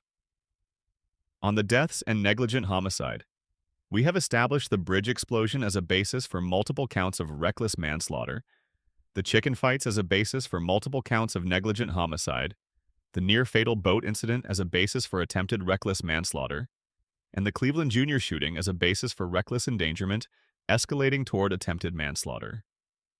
Now, the pattern. Everything in this file points to the same thing. A man who moves through the world as though consequences do not apply to him.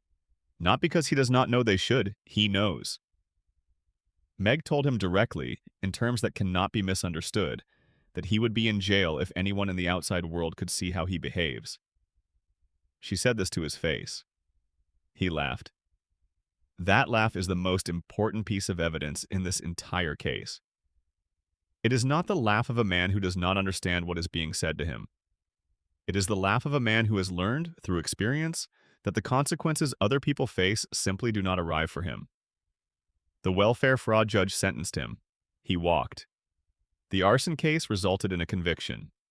The conviction dissolved. The neighborhood watch shooting resulted in an arrest. He was released. The pattern of consequence and escape from consequence, repeated across 2 decades, has created in Peter Griffin a man who is entirely without deterrence. Every crime he commits teaches him the same lesson. Nothing sticks, nothing holds. The slate always wipes clean. This, more than any individual offense, is the indictment of the justice system that has failed to contain him. Because when consequences consistently fail to materialize, the criminal does not learn to stop. The criminal learns that stopping is unnecessary. Section 12. The verdict, the sentence, and what comes after. Let us spend a few quiet minutes here at the end of the file in the way you spend a few minutes at the end of any long and careful reading. Not rushing, not summarizing, just sitting with what has been laid out. The verdict, if this case were prosecuted properly, would be guilty.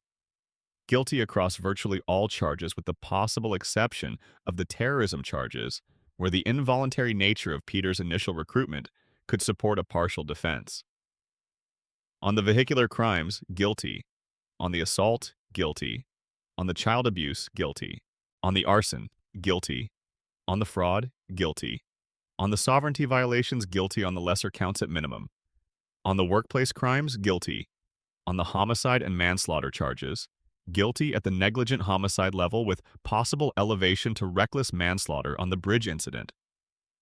The sentencing calculation under federal guidelines and Rhode Island state law, accounting for all the charges stacked together, would result in consecutive sentences totaling well over 500 years.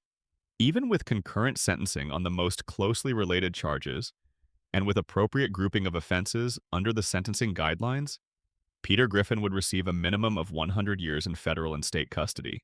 More realistically, given the federal charges involved in the bank robberies, the welfare fraud, the arson-related mail and wire fraud, and the terrorism-adjacent counts, the federal component of his sentence alone would be measured in decades, with the state charges running consecutively on top of that. Peter Griffin would die in prison, not because the justice system would be vindictive or disproportionate in its response, but because the accumulated weight of documented offenses, properly charged and properly sentenced, simply cannot be served in a human lifetime. The man who has moved through 2.5 decades of televised life without meaningful consequence would, in a properly functioning system, find himself looking at a charge sheet so long that the defense attorney assigned to his case would need to block out several weeks just to read it. There is a particular kind of peace in knowing that. Not a vindictive peace, not the pleasure of imagining punishment, just the quiet satisfaction of a completed accounting, the ledger balanced, the entries that were always there, always implied by the conduct, but never formally acknowledged, finally written out in the proper columns with the proper values assigned to them. The folder is complete, the case is made. And here's the thing about Peter Griffin that is worth remembering as you drift away from this tonight. He is, in some ways, a funhouse mirror of a very specific kind of impunity. The impunity that comes from being seen as bumbling rather than dangerous, from being perceived as too stupid to be held fully accountable.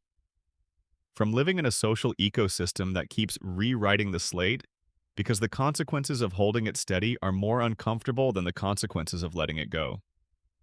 Real impunity tends to look a lot like that. It tends to hide behind charm or familiarity, or the soft comfort of everyone who knew the person, telling everyone else that he means well, that he does not really intend harm, that holding him fully accountable would be excessive given who he is and how everyone knows him. And the slate gets wiped, again and again and again, until the folder is so thick that it curves under its own weight, and the name on the cover, worn soft from being folded and unfolded across decades, has taken on the strange permanence of the uncharged. But we charged him tonight, in the quiet, in the unhurried way. We built the case from the beginning, from the welfare fraud in episode 1 to the bridge explosion and the child abuse and the arson and the assault. We laid it all out. Every category, every count, every year it would cost him. And now you can sleep. The world outside is quiet. The details of the case are fading into the comfortable blur that precedes sleep. The folder is closed. The exhibits are filed. The closing argument has been delivered, but somewhere in a fictional Rhode Island town, a man is sitting at a bar with his friends, untroubled by any of this. But you know what is in the folder. You have been through it all, and that is enough. Rest well. Wherever you are in the world, whatever time the clock is showing, the case is closed for tonight. The only thing left to say is thank you for being here. If this kind of deep, quiet, unhurried exploration of the ridiculous and the genuine is something you want more of, subscribe to the channel. Leave a comment below, tell me where in the world you are, and drop your time zone in there so I can see the full map of where this community reaches. Every subscriber, every comment, every shared video genuinely matters to what we are building here. This community is the reason these videos happen, and I am grateful for every single one of you who makes time for them. Until the next file opens, good night, end of script. Uncle Guy Lore. Appendix. Charge summary. For those who want the clean accounting at the end, federal charges. Welfare fraud, 5 years per count, multiple counts. Bank robbery, 20 years per count, plus 10-year firearm enhancement per count, multiple counts. Mail and wire fraud connected to insurance schemes, 20 years per count, multiple counts. Providing material support to sanctioned individuals, 15 years terrorism-related negligent detonation. 20 years RICO racketeering based on pattern of financial crimes, 20 years per count. Seditious conspiracy, 20 years Rhode Island state charges. Felony child abuse, up to life imprisonment. Aggravated assault with a weapon, multiple counts, 30 years per count. Reckless manslaughter, multiple counts, 20 years per count. Negligent homicide, multiple counts, 10 years per count. Arson of a commercial building, 20 years insurance fraud, 10 years per count felony larceny, 10 years per count identity theft, 10 years per count voyeurism, 1 year per count. Multiple counts DUI with prior offenses, 1 to 3 years per count. Multiple counts criminal child endangerment, 10 years per count domestic assault and battery. Enhanced penalties under domestic violence statute. Real property theft, 10 years per count. Reckless discharge of a firearm causing injury, 20 years criminal destruction of property, 10 years per count. Estimated cumulative maximum sentence, all charges consecutive, in excess of 500 years, federal and state combined. Estimated realistic sentence, major charges concurrent. Federal guidelines, minimum 100 years, more likely 150 to 200 years, given the severity and variety of the federal charges. Result, Peter Griffin would spend the remainder of his natural life in federal and state custody, beginning no later than the conclusion of Season 1 and continuing indefinitely. The case is closed. Uncle Guy Lore, Warhammer 40,000, Deep Dives, and The Long Quiet Night. Subscribe, like, comment your time and location below. See you in the next one. Expanded Deep Dive. Full Case Supplemental Record Expanded. Section 1. The full origin story and why Episode 1 matters more than you think. Let us return to the beginning one more time, because there is more here than we covered in the opening. The pilot episode of Family Guy is not just a record of Peter's first crime. It is a complete blueprint. Everything that will define his criminal conduct across 23 seasons is present in miniature in those first 22 minutes. The dishonesty to the person closest to him, the exploitation of a system designed to help vulnerable people, the spending of money that does not belong to him with a kind of gleeful, elaborate enthusiasm that suggests he has been waiting for exactly this opportunity, the failure to consider consequences until they are physically standing in front of him in the form of a welfare check in the mailbox. And finally, the attempt to undo the damage that manages to cause additional damage, in this case by turning the Super Bowl into a money drop event that requires law enforcement response. Every single one of these patterns repeats, over and over, in different episodes, in different contexts, at different scales, but with the same underlying logic. Peter sees an opportunity. Peter takes the opportunity without asking whether he should. Peter exploits the opportunity to its fullest extent. Peter is caught or confronted. Peter attempts a resolution that creates new problems. The cycle is so consistent, so perfectly reproduced across hundreds of episodes and 23 years that a behavioral analyst reviewing the complete file would describe it not as a series of isolated incidents, but as a fixed action pattern. A behavioral script so deeply ingrained that Peter executes it essentially automatically without apparent awareness that he is doing it, without the capacity to interrupt the sequence, even when he can see where it is heading. Fixed action patterns in behavioral psychology are interesting because they are resistant to ordinary forms of behavioral modification. They are not habits, which can be broken by changing context or introducing new cues. They are deeper than habits. They are more like subroutines, and they run whether or not the person is paying attention. A person with a deeply ingrained fixed action pattern for criminal behavior is not someone who can be talked out of it, reasoned out of it, or warned out of it. They can only be removed from the environment in which the pattern operates. This is the prosecutorial case for incarceration in its most fundamental form. Not that Peter is evil, not that he is uniquely malicious, but that his behavioral patterns are so deeply fixed, so thoroughly reinforced by 23 years of consequence-free repetition, that the only meaningful intervention is separation from the population he repeatedly harms. The welfare fraud case is also worth examining from the standpoint of what Peter does with the money, because the spending pattern tells us something important about his cognitive relationship with stolen resources. He does not hide the money. He does not invest it in anything that might give him deniability. He rents the statue of David. He builds a moat. He hires a famous comedian as a personal court jester. He spends with a visibility and a flamboyance that actively courts detection, as though the concealment of the fraud is less important to him than the enjoyment of what the fraud provides. This is relevant to the sentencing analysis because it speaks to whether Peter experienced remorse or awareness of wrongdoing during the commission of the offense. Someone who hides stolen money is at least aware that possessing it is problematic. Someone who builds a moat with it in a residential neighborhood and invites the neighborhood to admire the moat is someone who has not meaningfully engaged with the wrongness of how the money was obtained. Under federal sentencing guidelines, the lack of remorse demonstrated before and during the commission of the offense, as opposed to remorse demonstrated after arrest, is an aggravating factor that increases the offense level. The moat, the jester, the cosmetic surgery for the children. These are not the actions of someone who knows they are doing something wrong and feels bad about it.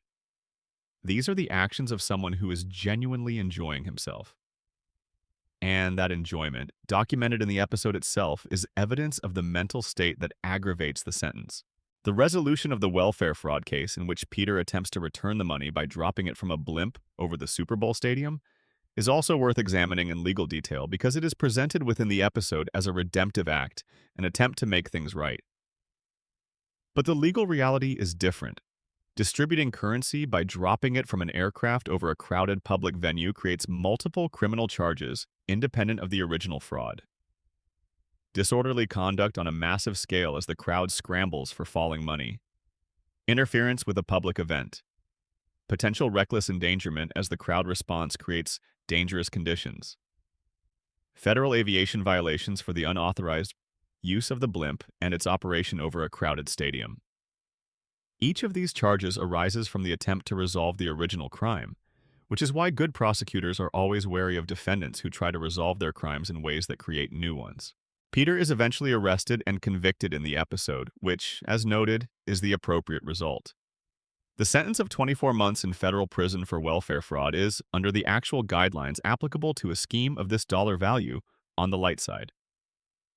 A scheme involving millions of dollars in fraudulent federal benefits would typically result in a guidelines range of 30 to 37 months under the federal fraud guidelines, adjusted upward for the obstruction of the blimp stunt and the lack of remorse demonstrated by the lavish spending.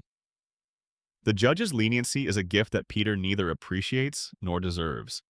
And then he walks free. The gift compounds itself. The leniency compounds itself. And Peter Griffin learns, in the very first episode of his documented criminal career, that the prison door is a thing that opens rather than closes, that consequences are temporary, and that the game can always be continued.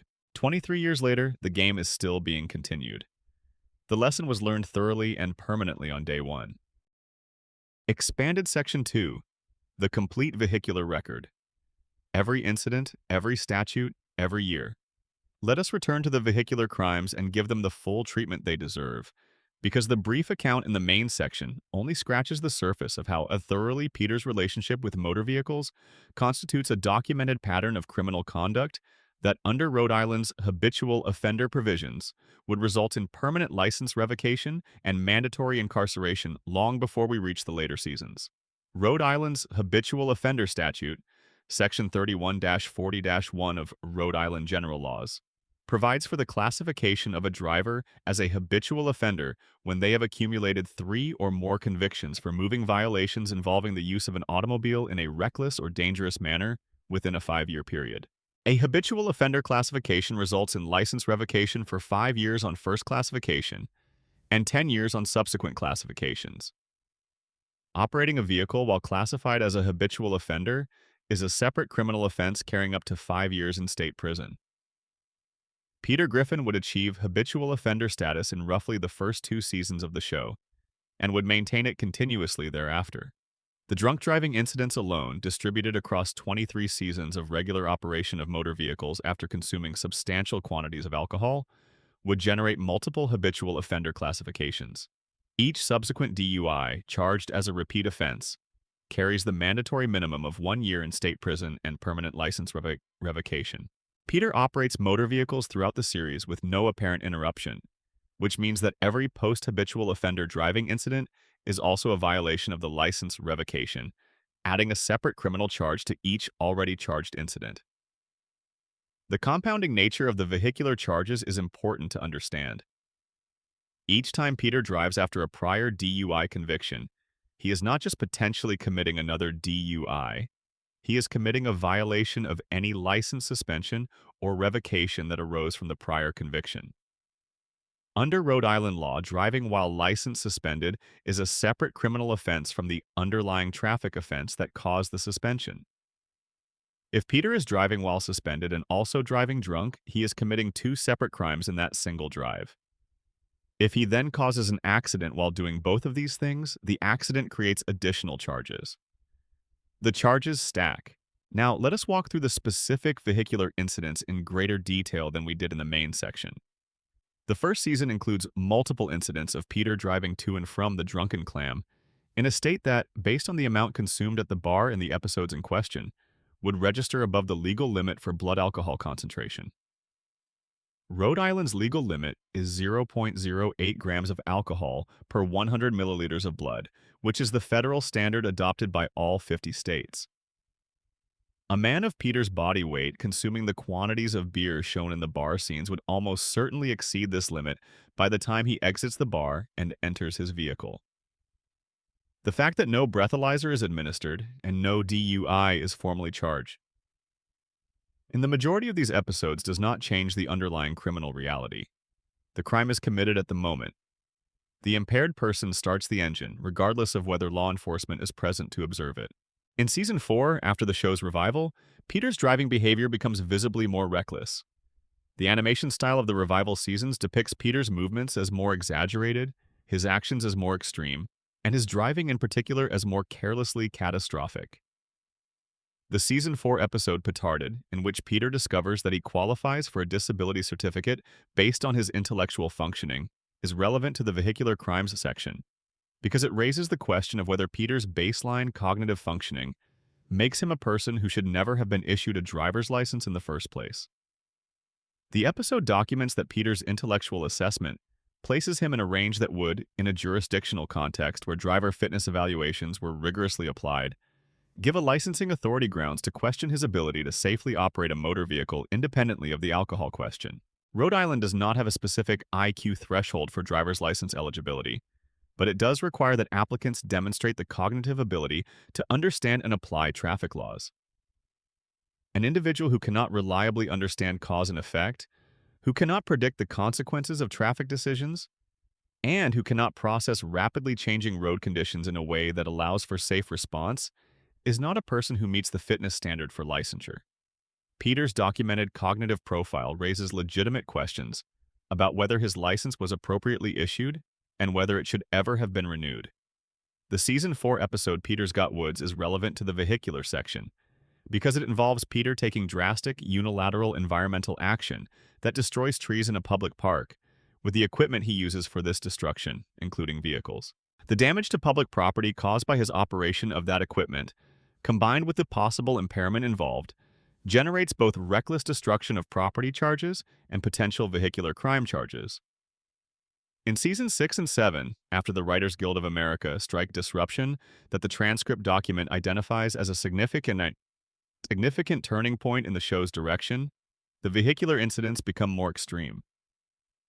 The chicken fights, which had always involved vehicle damage as incidental collateral, start to feature vehicle damage as a more central element of the combat sequences. In one fight sequence, Peter and Ernie steal a car, use it as a weapon, crash it through multiple structures, and abandon it. That sequence alone generates charges of grand theft auto, assault with a motor vehicle, reckless operation of a motor vehicle causing property damage, and leaving the scene of an accident. Grand theft auto in Rhode Island. The theft of a motor vehicle is a felony under Section 31-9-1 of Rhode Island General Laws, carrying up to 10 years in state prison. Each vehicle stolen during the chicken fight sequences, even if the theft is brief and the vehicle is abandoned nearby, is a separate count. The Season 11 episode Turban Cowboy's bridge detonation has been addressed, but let us be precise about the physical mechanics of what happens at the end of that episode. Peter uses his cell phone to call the Drunken Clam to make a table reservation. The cell phone triggers the explosive device that had been wired to it as part of the terrorist plot. The explosive detonates underneath or near the bridge. The bridge structure fails. Any vehicle on the bridge at the time of the structural failure either falls into the water below or is caught in the blast radius. The occupants of those vehicles die. These are not abstract hypothetical deaths. These are the foreseeable and in fact predicted consequences of detonating an explosive device beneath a traffic bridge during normal operating hours. The terrorist cell that Peter had been involved with intended to kill people with this bomb. The fact that their explicit goal was mass casualties means that the detonation, even when accidentally triggered by Peter rather than deliberately triggered by Mahmoud, achieved the intended lethal outcome.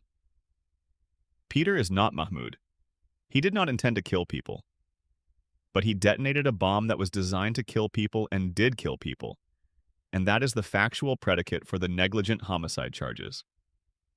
Under federal law, 18 U.S.C. Section 844 covers the unlawful use of explosive materials. Even accidental detonation of explosives through gross negligence constitutes a criminal offense when the detonation results in death or serious bodily injury. The federal sentencing guidelines for explosives offenses are severe and are enhanced by any resulting deaths. If the bridge explosion killed multiple people, which is the reasonable inference, each death adds a substantial number of months to the guidelines, range under the cross-reference to the homicide guidelines. Rhode Island also has its own explosive statute, Section 1112-2, which criminalizes the possession and use of explosive devices in a manner that endangers persons or property. Peter's role in the bridge explosion, even his accidental role, satisfies the elements of the statute, creating parallel state charges on top of the federal explosives charges. The total sentencing exposure from the vehicular crime section, when you fully catalog every incident, and apply the appropriate charge to each one, with the habitual offender enhancement on every post-first conviction driving incident, with the reckless manslaughter charges for bridge victims, with the grand theft auto charges from the chicken fights, with the maritime DUI charges, and with the reckless endangerment charges for every bystander placed at risk by Peter's vehicular conduct, runs to well over 100 years of sentence exposure on the vehicular charges alone. That is before we open any other section of the file. Expanded. Section 3. The assault file in full. The chicken fights reconstructed. The assault file in this case is the largest single section. Not in terms of the severity of individual incidents, though some of those incidents are extraordinarily severe. It is the largest because of sheer volume. Peter Griffin has been involved in more documented violent altercations than virtually any fictional character outside of action movies. And unlike action movie protagonists, he does not have the excuse of fighting in service of a heroic mission. He fights over expired coupons. He fights over who should pay the restaurant check. He fights because the other party exists in his vicinity and he perceives them as a threat. Let us reconstruct the chicken fight sequence in full because it deserves that treatment. The first fight between Peter and Ernie the Giant Chicken occurs in Season 2, Episode 3, Da Boom. The fight begins in a public street. Peter and Ernie trade blows, crash through storefronts, damage vehicles parked in the street, and create a scene of destruction that draws bystanders into the damage radius. The fight ends with Ernie apparently dead and Peter walking away. The charges from the first fight include assault and battery in the first degree for each blow struck, which under Rhode Island statute carries up to 30 years per count when a dangerous weapon is involved and the victim suffers serious injury. Criminal destruction of property for each storefront and vehicle damaged. Reckless endangerment for each bystander placed at risk. And negligent homicide if any bystander was killed by falling debris or other collateral damage. The second fight occurs in Season 4, Episode 5, the episode The Cleveland-Loretta Quagmire. Peter and Ernie fight in a train station, on a cruise ship, and eventually at an airport, where the fight ends when Ernie's head encounters the rotating blades of a plane propeller. The fight generates all the charges from the first fight, plus the additional charges arising from conducting a violent altercation on a public transportation vehicle, which in some jurisdictions constitutes the separate offense of interference with transportation infrastructure. It also generates the grand theft auto equivalent for maritime vessels if any boats are damaged or commandeered during the cruise ship portion of the fight, and charges related to the airport incident including interference with airport operations, which is a federal offense under 49 U.S.C. Section 46503. Airport operations interference is taken particularly seriously under federal law post-2001. And any physical altercation that causes disruption to airport operations, damages airport equipment, or creates a security incident can be charged as a federal felony carrying up to 20 years. The chicken fight that moves through an airport creates, independently of all the other charges, a federal charge that adds substantially to the sentence exposure. The third fight, which occurs in Season 5, Episode 17, in the episode It Takes a Village Idiot, and I Married One, is the most destructive of the early fights. Peter and Ernie fight through a subway system, an active theme park, and ultimately cause the structural collapse of a building. The structural collapse is the pivotal charging moment in this fight, because a building collapse in a populated area is not just property destruction. It is an event that creates a risk of mass casualties. Under Rhode Island law, willfully or recklessly creating a risk of mass casualties through the destruction of a structure constitutes a form of criminal mischief so severe that it approaches the threshold for prosecution under public endangerment statutes, rather than simple property destruction statutes. The negligent homicide charges from the building collapse depend on whether anyone was inside the building or in the immediate vicinity when it came down. A commercial building in an active part of town during normal business hours would almost certainly have had occupants. If any of those occupants died in the collapse, Peter and Ernie share liability for those deaths through the mechanism of joint tortfeasor liability as applied in criminal law.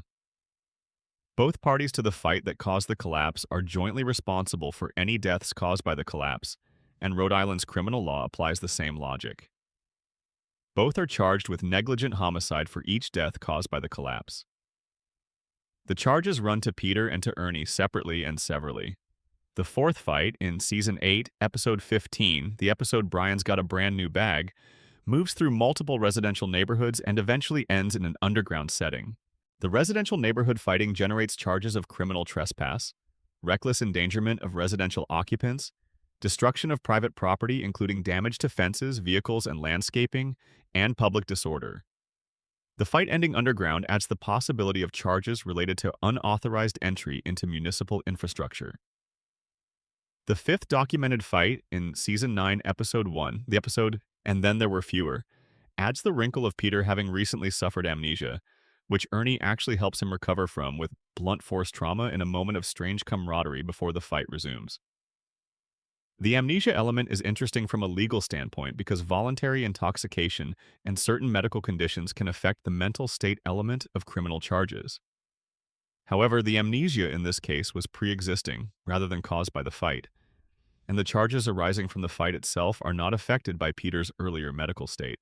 The fight still generates the standard assault, property destruction, and endangerment charges. Each chicken fight also generates insurance implications.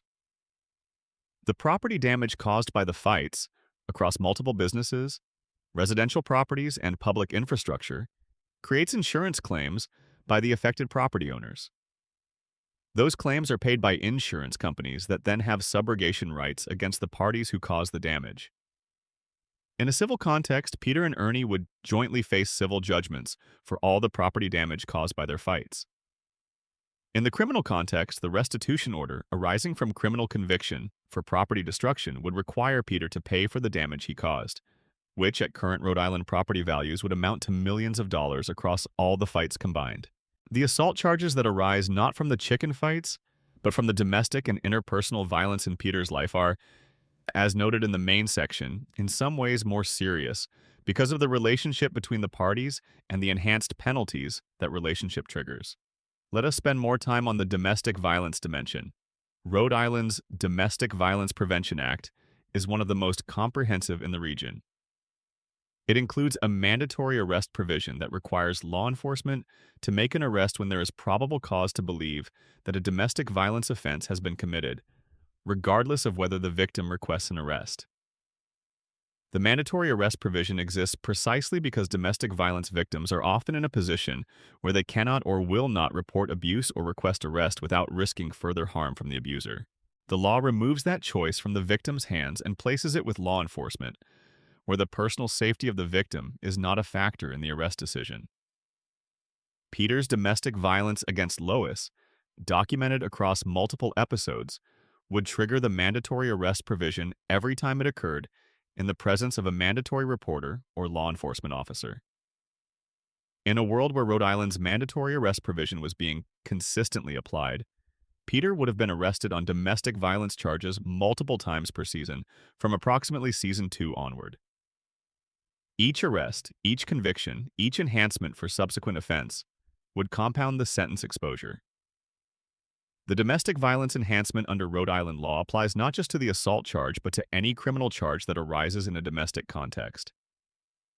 A theft from a spouse is charged under the domestic violence enhancement. A threatening phone call to a spouse is charged under the domestic violence enhancement. A destruction of property belonging to a spouse is charged under the domestic violence enhancement. Every crime Peter commits against Lois, by virtue of their marital relationship, carries the domestic violence enhancement, which increases both the sentence range and the conditions of any probationary period. The treatment of Meg under the domestic violence and child abuse frameworks has been covered in the main sections, but there is an additional dimension worth examining here. Rhode Island's child abuse statute includes a provision making it a criminal offense to allow another person to abuse a child in your household when you knew or should have known the abuse was occurring and had the ability to prevent it. This provision creates potential liability for Lois Griffin as well as Peter. Lois witnessed the abuse of Meg. She participated in some of it. She failed to intervene in most of it. Her awareness of the abuse and her failure to protect Meg from it makes her potentially liable under the permitting child abuse provision, carrying the same sentence range as the direct abuse charge. But that is a different case file. The file in front of us tonight is Peter's. And the assault file in that case is simply overwhelming in its volume, its variety, and its documented severity. Expanded Section 4. The Child Abuse Record. Every season, every child. The child abuse and neglect documentation in this case file spans 23 seasons of material and involves all three of Peter's children in ways that are specific to each child's age, circumstances, and relationship with their father.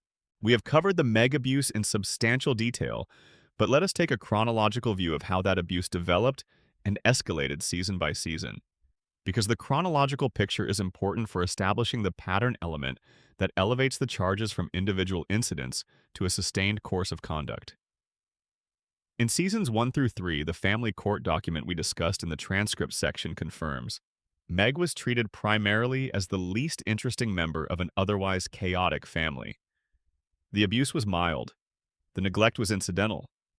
The humor around Meg was the humor of a teenager who is less dynamic than her surroundings, which is not criminal. It is just a family dynamic that is slightly unfair to the most ordinary member of an extraordinary household. Season 4 marks the documented shift. After the show's revival from cancellation in 2005, the writers began escalating the treatment of Meg in ways that the transcript document traces carefully. The jokes shift from Meg being boring to Meg being ugly, unwanted, and deserving of abuse. This is not just a tonal shift in a television show, it is a documented, chronological marker for the escalation of abuse that begins to satisfy the criminal statute requirements. For a charge of sustained emotional abuse under Rhode Island's child abuse statute, the prosecution needs to demonstrate a pattern of behavior, and the Season 4 escalation represents the beginning of that pattern. The pattern develops through Seasons 4, 5, 6, and 7 with increasing specificity. Peter's comments about Meg move from insensitive to cruel to contemptuous to actively hostile. The physical elements, the shoving, the gas on the face, the general physical degradation, begin appearing in Season 5 and increase in frequency through Seasons 6 and 7. By Season 8, the abuse is comprehensive enough that it satisfies the criteria for the most serious levels of the felony child abuse statute. Season 10, specifically the Seahorse Seashell Party episode, is the chronological pivot point in the legal documentation of this case. That episode functions as a documented admission by all parties of the existence of the abuse. Meg herself describes the pattern in specific terms. Peter's response demonstrates both his awareness of the abuse and his indifference to it. The other family members, through their actions in the episode, acknowledge the pattern and affirm that they will continue it. The episode is, from a legal documentation standpoint, extraordinarily valuable to the prosecution because it takes what had previously been inferable from episode-by-episode observation and makes it explicit in the dialogue itself. Season 14, Episode 14, Peter's Sister, introduces the explanation for why Peter abuses Meg that was referenced in the transcript document. The episode reveals that Peter himself was abused by his own sister as a child, and that this cycle of abuse has shaped his parenting behavior. This is an explanation, not an excuse, and the legal system recognizes that distinction carefully. The fact that an abuser was themselves abused as a child is recognized in therapeutic and rehabilitative contexts as a factor that bears on treatment planning and on the prognosis for behavioral change. It is not recognized as a defense to criminal charges, and it is not recognized as a mitigating factor at sentencing in a way that substantially reduces the sentence. The cycle of abuse is an explanation for the origin of the behavior. It is not a justification for perpetuating it. The reconciliation scene in Peter's Sister, where Peter and Meg acknowledge the abuse in its roots and have a genuine moment of connection, is one of the episodes where the show demonstrates that it knows how to write these characters with depth and care when it chooses to. The scene is moving, it is well crafted, it shows Peter as capable of genuine emotional recognition, and Meg as capable of genuine forgiveness. And then the next episode, everything resets, and the abuse resumes as though the reconciliation never happened. This pattern of reconciliation followed by reset is itself legally significant. In the context of domestic violence law, a pattern of abuse reconciliation resumption is recognized as a feature of abusive relationships, rather than as evidence that the abuse has ended. The cycle is documented extensively in the clinical literature on domestic violence and child abuse. A pattern of abuse that includes periodic reconciliation episodes is not a pattern that is improving. It is a pattern that is cyclically reinforced, with the reconciliation episodes serving to maintain the victim's attachment to the abuser and to reduce the likelihood that the victim will seek outside intervention. The periodic reconciliation episodes in the Peter and Meg relationship, while genuine in individual moments, do not interrupt the legal pattern of abuse. They are part of it. Christopher Griffin's child abuse and neglect case, as noted in the main section, is primarily a neglect and endangerment case rather than a physical or emotional abuse case. But neglect and endangerment carry their own serious charges and deserve their own detailed examination. The neglect charges against Peter with respect to Chris arise from the consistently inadequate supervision and care that Chris receives across the series. In Season 1, Chris is already depicted as a child whose father provides minimal, meaningful supervision. Peter's attention to Chris is episodic and usually motivated by Peter's own interests rather than by genuine concern for Chris's development or well-being. When Peter does engage with Chris's life, it is usually in ways that are harmful rather than helpful. Taking Chris to inappropriate events, exposing him to dangerous situations, involving him in schemes that put him at risk, and modeling behaviors that constitute the worst possible parental guidance. Rhode Island's Child Neglect Statute, Section 4011-2, defines neglect to include the failure to provide a child with proper care, nourishment, clothing, adequate shelter, education, or medical attention. It also includes the failure to protect a child from abuse by others in the household. Peter's failure to protect Chris from Meg's periodic mistreatment by other family members, his failure to provide consistent and appropriate supervision, and his repeated exposure of Chris to situations involving alcohol, violence, and criminal activity all contribute to the neglect case. The endangerment case with respect to Chris is built primarily on the documented instances of Peter placing Chris in situations where a risk of death or serious bodily injury existed. The chicken fights, in episodes where Chris is in the vicinity. The drunk driving incidents, in episodes where Chris is in the vehicle. The neighborhood watch episode, where the entire situation that results in the Cleveland Jr. shooting arises from a scheme that Peter organized and that involved weapons in a residential area where Chris and other children lived. Each of these is a documented instance of child endangerment under Rhode Island statute. Stewie Griffin's case is the most legally complex because of the unusual nature of the character. Stewie is presented within the show's internal logic as a secret super genius, capable of building advanced weapons, constructing time travel devices, and engaging in sophisticated scheming beyond any normal infant's capacity. The legal analysis of Stewie's situation must engage with this complexity, because the standard of care owed to a child depends in part on the child's capacity for self-protection. Rhode Island law does not recognize an exception to the child abuse and neglect statutes based on the exceptional cognitive or physical capabilities of the child. The law protects minors based on their age and their legal status as children, not based on their actual capabilities. A 1-year-old child who happens to be a super genius is still a 1-year-old child under the law. The duty of care owed to Stewie is the same duty of care owed to any other infant. Peter's failures to meet that standard are chargeable regardless of Stewie's unusual abilities.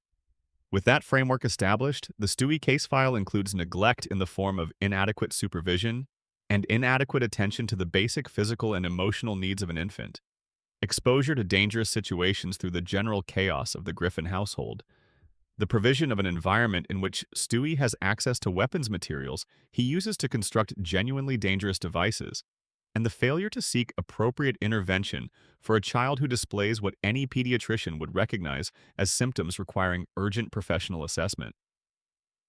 The irony of the Stewie situation is that from the show's perspective, Peter's complete failure to notice or respond to Stewie's evil genius is presented as Peter's incompetence. From a legal perspective, it is Peter's criminal neglect. A parent who fails to notice that their 1-year-old child has constructed a fully functional laser cannon in the bedroom is not a parent who is paying adequate attention to the child in their care. Expanded Section 5. The Arson and Property Crime Record in Full. The arson section of this case file contains more documentary evidence than any other section except the assault file, and it deserves the same comprehensive treatment. Let us go through every fire and every significant property destruction event in Peter's documented history. The Drunken Clam Fire from Season 3, Episode 4, 1 if by clam, 2 if by sea, is the earliest documented major arson in the file. The bar had been taken over by Nigel Pinchley, who won it from the regulars in a card game. Peter, Joe, Quagmire, and Cleveland are distressed by the transformation of their beloved hangout and resolve to take action. The action they take is to set the building on fire. The episode shows this directly. The fire is set. The building burns. The British owner and his household are inside when the fire starts. The presence of occupants in the building at the time the fire is set is a critical aggravating factor under Rhode Island's arson statute. Section 11-4-2 of Rhode Island. General laws classifies arson into degrees based on occupancy and intent. Arson of an occupied building is treated more severely than arson of an unoccupied one, precisely because the risk to human life is substantially greater when people are inside. If the building is occupied at the time of the fire, the charge escalates from simple arson to arson of an occupied dwelling or occupied commercial structure carrying enhanced penalties. The Drunken Clam, as a residential establishment for Nigel Pinchley and his family, qualifies as an occupied dwelling under the most serious classification. The fire set by Peter and his associates, with the Pinchley family inside, constitutes arson of an occupied dwelling, which carries up to 20 years in state prison under Rhode Island statute, and creates additional exposure for reckless endangerment of the occupants. The trial that occurs within the episode, in which the judge finds Peter and the others guilty of arson, is interesting as a piece of internal documentation because it establishes that within the show's fictional legal system, the conduct was found criminal beyond a reasonable doubt. That finding, even in a fictional proceeding, is consistent with what an actual legal analysis of the facts would conclude. The Goldman's Pharmacy arson from Season 10, Burning Down the Bayet, has been covered in detail in the main section, but let us add some specificity about the commercial property arson charge. Goldman's Pharmacy, as a commercial establishment, is subject to different building codes and fire safety requirements than a residential property. Commercial buildings are required to have fire suppression systems, emergency exits, and other safety features. When a commercial building is deliberately burned, those safety features are deliberately circumvented, which is an additional aggravating factor. The fire in a commercial pharmacy also creates specific hazards that would not exist in a typical commercial building. Because pharmacies store controlled substances, which may include flammable or toxic materials that can intensify or complicate the fire. A deliberate fire in a pharmacy that involves the burning of controlled substance inventory is an arson that creates compound hazards, including the risk of toxic smoke from burning pharmaceutical products. Under Rhode Island's arson statute, creating additional risk to public health through the burning of hazardous materials is an aggravating factor that increases the charge classification. The insurance fraud component of the pharmacy arson is worth elaborating beyond what was covered in the main section. The fraud scheme required the conspirators to present the fire to the insurance company as an accidental fire rather than a deliberate one.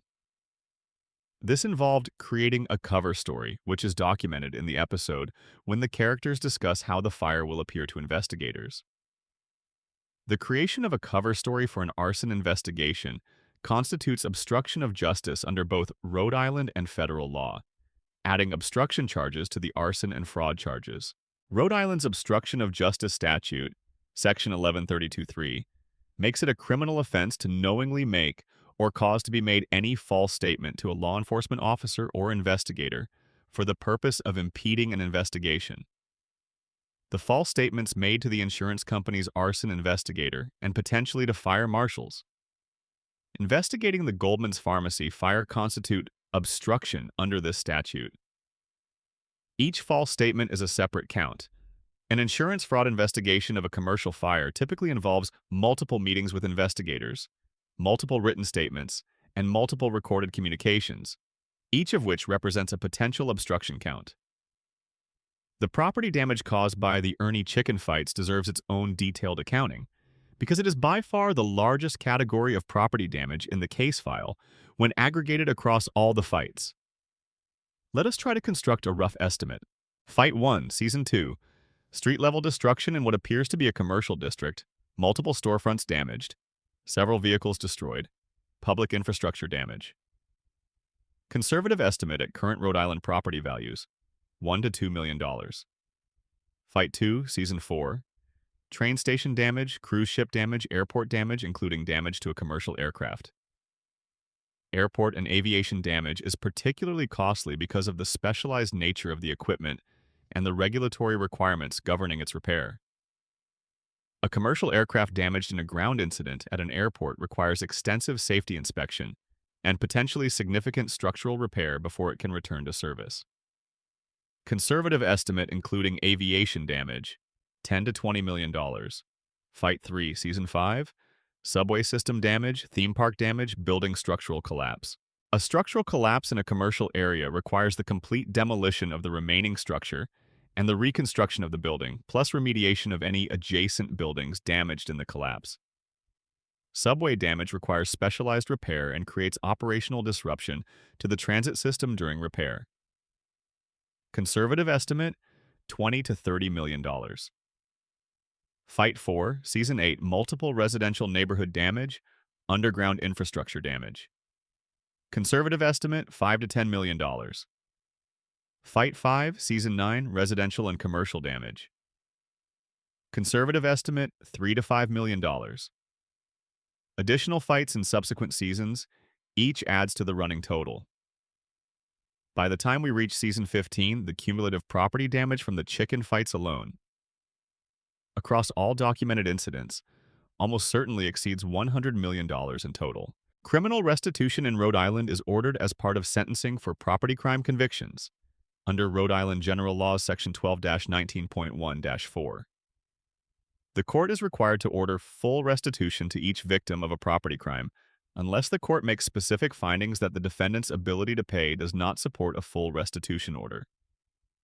Given that Peter Griffin's assets, whatever they are unlikely to come close to covering $100 million in restitution, the court would need to structure a restitution order that acknowledges the gap between what Peter owes and what Peter can pay.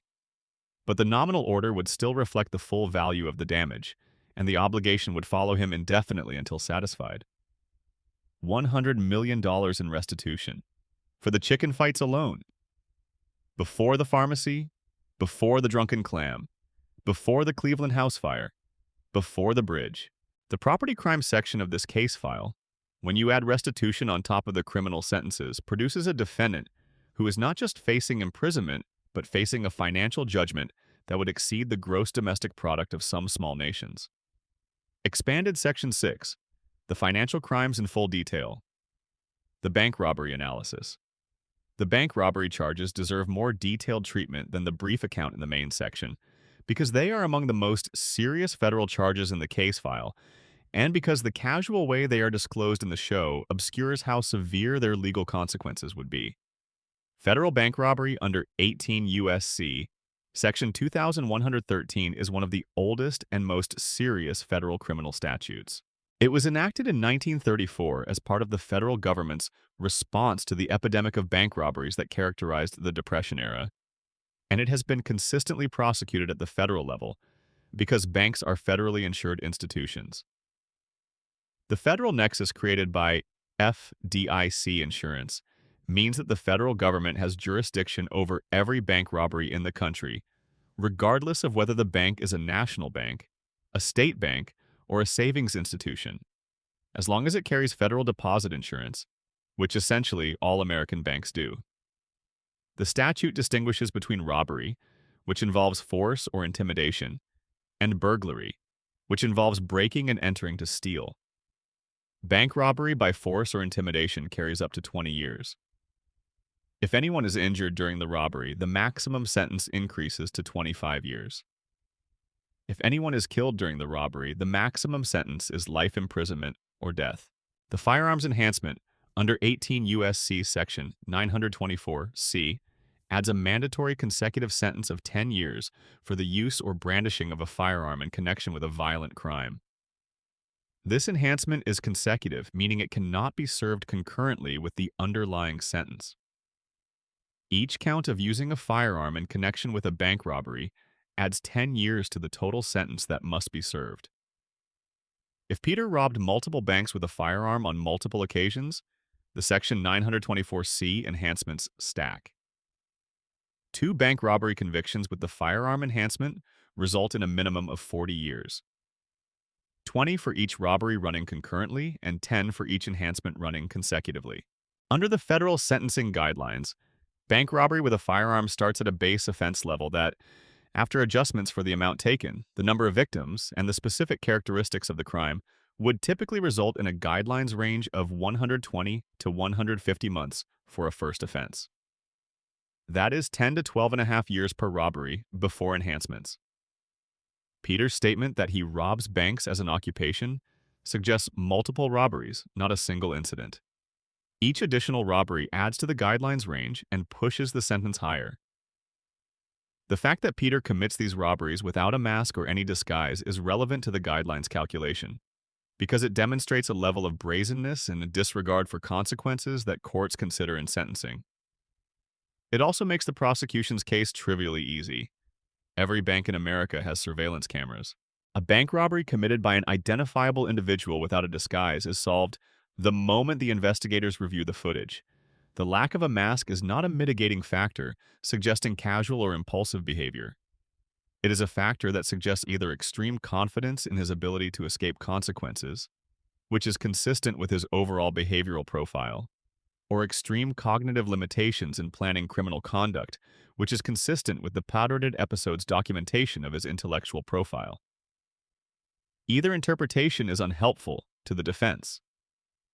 Extreme confidence in avoiding consequences speaks to the mental state analysis by demonstrating that Peter knew the robbery was wrong, knew it was serious, and chose to do it anyway based on his past experience of avoiding consequences. Extreme cognitive limitation in planning speaks to the question of whether Peter can safely be released into society without supervision, which is directly relevant to the parole and release planning aspects of the sentencing. The RICO analysis applicable to the financial crimes has been covered in the main section, but let us add one specific point about the RICO enterprise requirement. RICO requires the prosecution to identify an enterprise through which the racketeering activity was conducted. In cases involving a single individual rather than an organization, the individual can be both the person and the enterprise when their criminal activity is sufficiently systematic and organized. Peter's financial crimes, while they appear chaotic on their face, are conducted with enough regularity and across enough categories of offense that they constitute an enterprise in the RICO sense. The welfare fraud, the bank robbery, the insurance fraud, and the various other financial crimes are not isolated events. They are the expressions of a consistent pattern of economic predation that constitutes a criminal enterprise under the federal definition. A RICO conviction based on Peter's financial crimes would result in the most comprehensive asset forfeiture in Rhode Island's history, because every asset that can be traced to the proceeds of racketeering activity is subject to forfeiture. The house at 31 Spooner Street, if purchased or maintained with funds derived from bank robbery or other racketeering activity, is forfeitable. The vehicles, if purchased with racketeering proceeds, are forfeitable. Every asset in the Griffin household that has any connection to the proceeds of Peter's criminal activity would be subject to federal forfeiture, leaving Lois and the children with nothing that can be proven to have been purchased with legitimate income. This is perhaps the most tragic collateral consequence of Peter's financial crimes. The house his family lives in, the vehicles they depend on, the household goods they use daily. All of it is potentially tainted by the proceeds of crimes that Peter committed with, apparently, complete indifference to how his actions might affect the people he claimed to love. Expanded Section 7, the terrorism dimension, Turban Cowboy in full. The Turban Cowboy episode deserves more extended treatment than it received in the main section, because the terrorism charges it generates are among the most severe in the case file, and because the episode's specific facts create a genuinely complex legal picture that rewards careful analysis. The episode begins with Peter taking up skydiving as a hobby after his regular activities become boring to him. During a jump that goes badly, he is impaled on a building, which lands him in the hospital. While hospitalized, he meets a man named Mahmoud, who is friendly, engaging, and eventually invites Peter into his religious community. Peter becomes interested in Islam, begins studying it, and attends a gathering organized by Mahmoud that turns out to be a meeting of a terrorist cell. The precise moment at which Peter's criminal exposure begins is debatable, and that debate matters for the severity of the charges. Peter did not enter the terrorist cell knowingly. He was recruited through deception. At the point of recruitment, he had no criminal intent and no knowledge of what he was joining. The criminal exposure begins at the point where he learns the cell's true purpose. The episode establishes that Peter discovers the truth about Mahmoud in the cell during the planning phase of the attack. He does not immediately withdraw or contact law enforcement. He continues to participate, on Joe's instructions, as an inside man. The continued participation in the cell's activities after discovery of its true purpose is the critical legal moment. Under federal law, once Peter learned that the cell was planning a terrorist bombing and continued to participate in that planning, he became a knowing participant in a conspiracy to commit terrorism. 18 U.S.C. Section 2332b covers international terrorism and provides that any person who, outside the United States, conspires to commit or commits a specified act, or who within the United States aids, abets, or participates in the planning of such an act, is guilty of a federal crime carrying up to 20 years per count. The fact that Peter's continued participation was at Joe's instruction for law enforcement purposes creates a potential entrapment or law enforcement cooperation defense.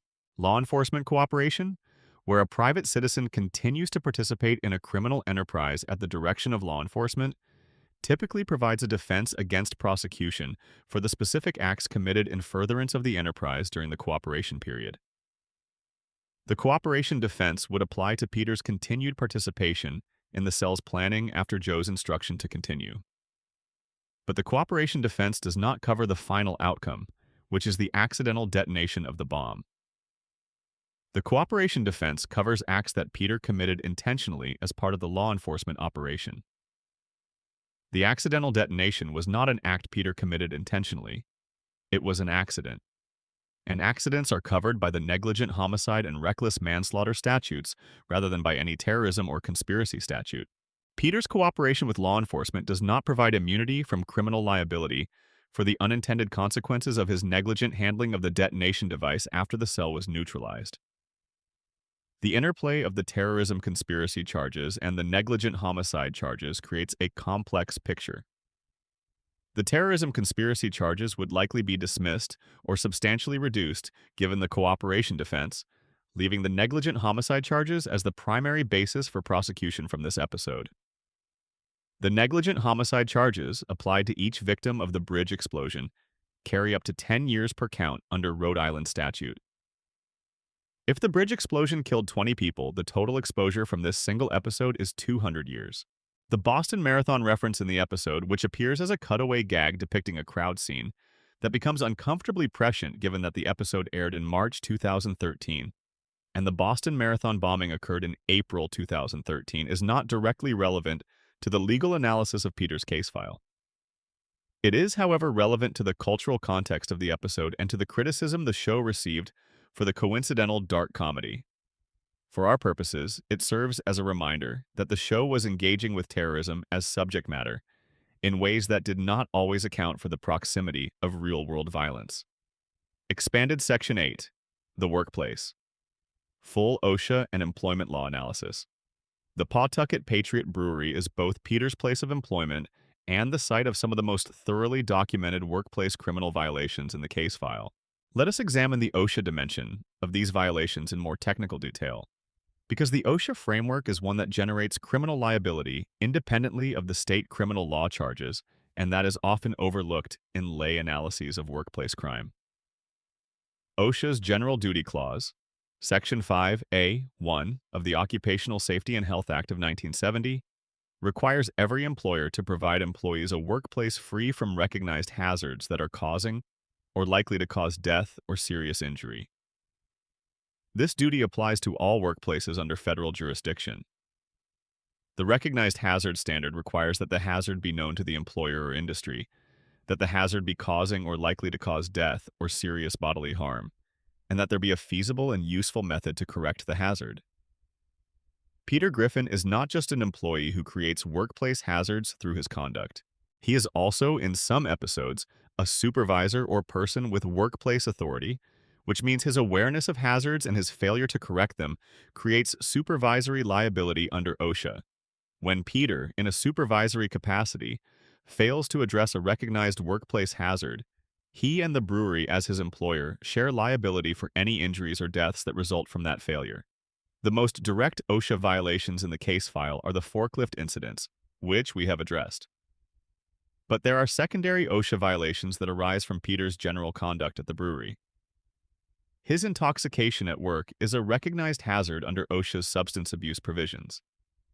His operation of equipment while intoxicated exposes other workers to risk. His failure to follow lockout/tagout procedures when working with or near powered equipment, which appears to be a characteristic of his operating style rather than an occasional lapse, creates ongoing hazards that violate multiple specific OSHA standards. The willful violation provision of OSHA, which applies when an employer or employee knows a requirement exists and intentionally disregards it, carries penalties of up to $70,000 per violation. Criminal referral under Section 17(e) of the OSH Act, which applies to willful violations that result in the death of an employee, carries up to 6 months in federal prison for a first conviction and up to 1 year for subsequent convictions. If any employee of the brewery was injured or killed as a result of Peter's OSHA violations, the criminal OSHA charges add to the federal sentencing exposure. The sexual harassment charges, in combination with the voyeurism, create what employment law calls a hostile work environment based on sex. A hostile work environment claim under Title VII requires showing that the harassing conduct was severe or pervasive enough to alter the conditions of employment and create an abusive working environment. The combination of covert bathroom filming, sexually harassing statements, and the general atmosphere of sexual hostility documented in the I Am Peter, Hear Me Roar episode satisfies the severe and pervasive standard. The individual criminal charges, voyeurism, and criminal harassment are the most directly actionable from a criminal prosecution standpoint. The civil employment law claims, hostile work environment, and quid pro quo harassment in the Peter Assman episode create additional civil liability for both Peter and the brewery. A defendant who faces both criminal prosecution and civil liability for the same underlying conduct is in a particularly difficult position, because the civil case, which proceeds under a preponderance of the evidence standard rather than the beyond reasonable doubt standard of criminal law, often moves faster than the criminal case and can produce adverse findings that influence the criminal proceedings. The employee theft charges have been addressed in the financial crimes section, but the workplace context adds a specific dimension. Rhode Island's embezzlement statute, Section 1141(3), covers the fraudulent conversion of property by a person to whom it has been entrusted. An employee who is entrusted with employer property by virtue of their employment and who converts that property to their own use commits embezzlement rather than simple larceny.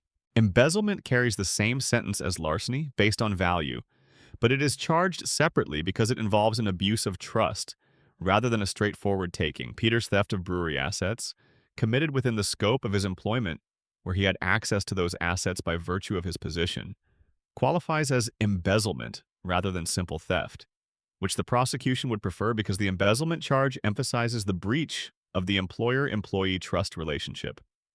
Expanded Section 9. The manslaughter record in full.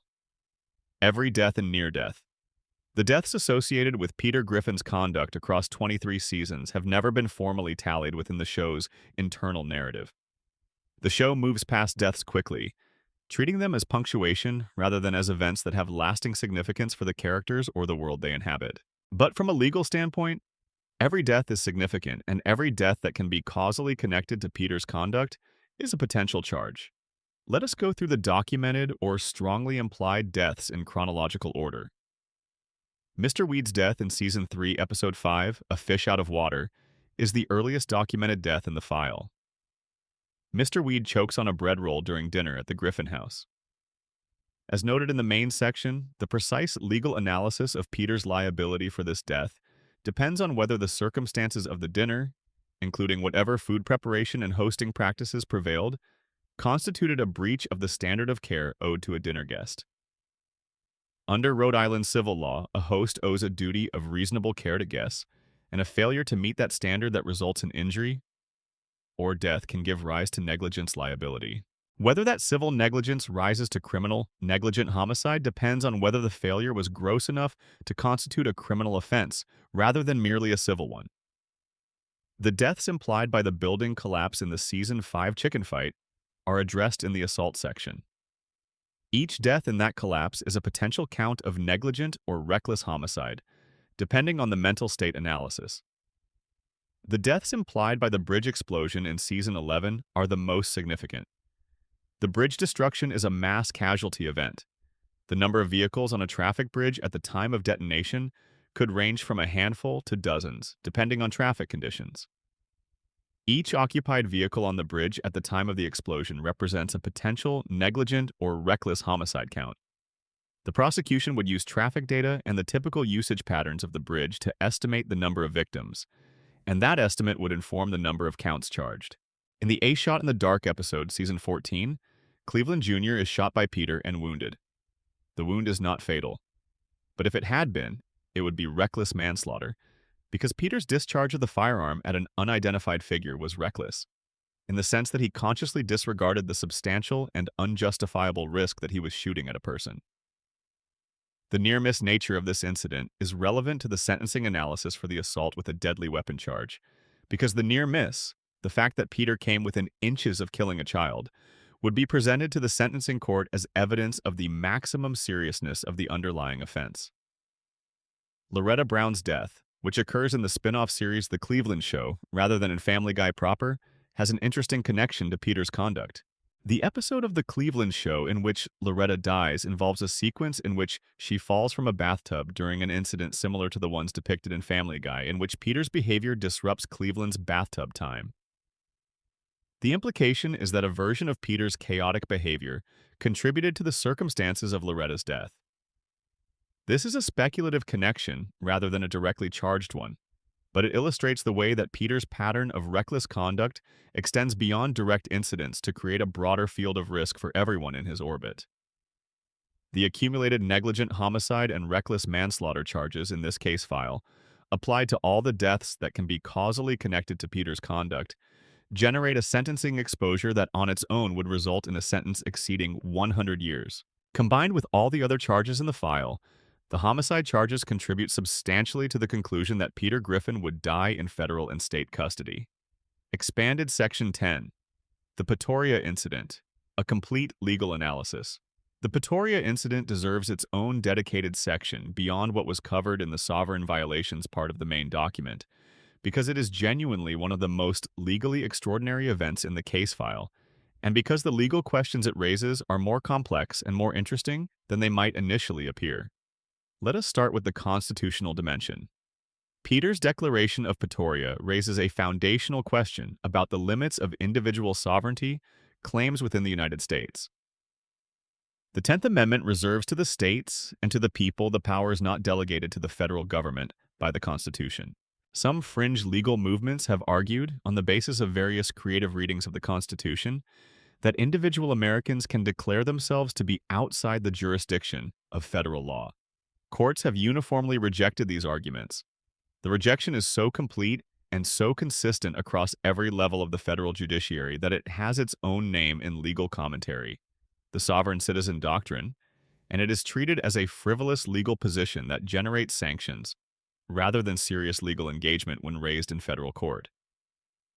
Peter's Pretoria Declaration is a creative variant of the sovereign citizen doctrine. The twist is that Peter does not claim individual sovereignty within the United States, but rather claims territorial sovereignty, arguing that his land, by virtue of not appearing on the official map, is not subject to American jurisdiction. The territorial sovereignty argument fails for the same reasons the sovereign citizen argument fails. Jurisdiction in the United States is not primarily territorial in the sense of depending on whether your property appears on a local map. It is personal and territorial in the sense of applying to all persons within the geographic boundaries of the country, regardless of whether their specific parcel of land has been correctly cataloged by the local mapping authority. A zoning error does not create a gap in American sovereignty. The United States exercises jurisdiction over all territory within its geographic boundaries, as defined by treaty, act of Congress, and the relevant provisions of international law. An administrative error in a local mapping system does not carve out an exception to this jurisdiction any more than a clerical error in a property deed creates a piece of land that does not belong to anyone. The United Nations recognition question, touched on in the main section, deserves more elaboration because the episode actually shows Peter presenting Pretoria's case to the United Nations General Assembly. The General Assembly is the plenary body of the United Nations and is the forum in which new member states are admitted after being recommended by the Security Council. For a state to be admitted to the United Nations, the Security Council must first recommend admission, which requires the concurrence of all 5 permanent members, specifically the United States, Russia, China, the United Kingdom, and France.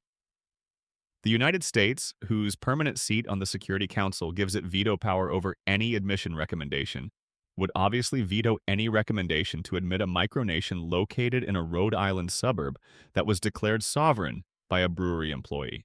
The episode depicts the General Assembly mocking Pretoria rather than considering its admission, which is consistent with how the United Nations would actually handle such a situation. The mockery is not diplomatic recognition in any form. It is precisely its opposite. Being mocked at the United Nations while attempting to claim sovereign status is not a step toward recognition.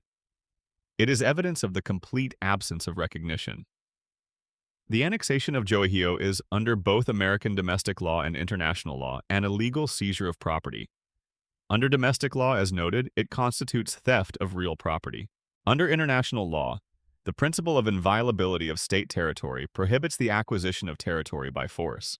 And under the declarative theory of statehood, if Pretoria were somehow deemed to have achieved temporary statehood, its military seizure of adjacent American territory would constitute an unlawful act of aggression prohibited under the United Nations Charter.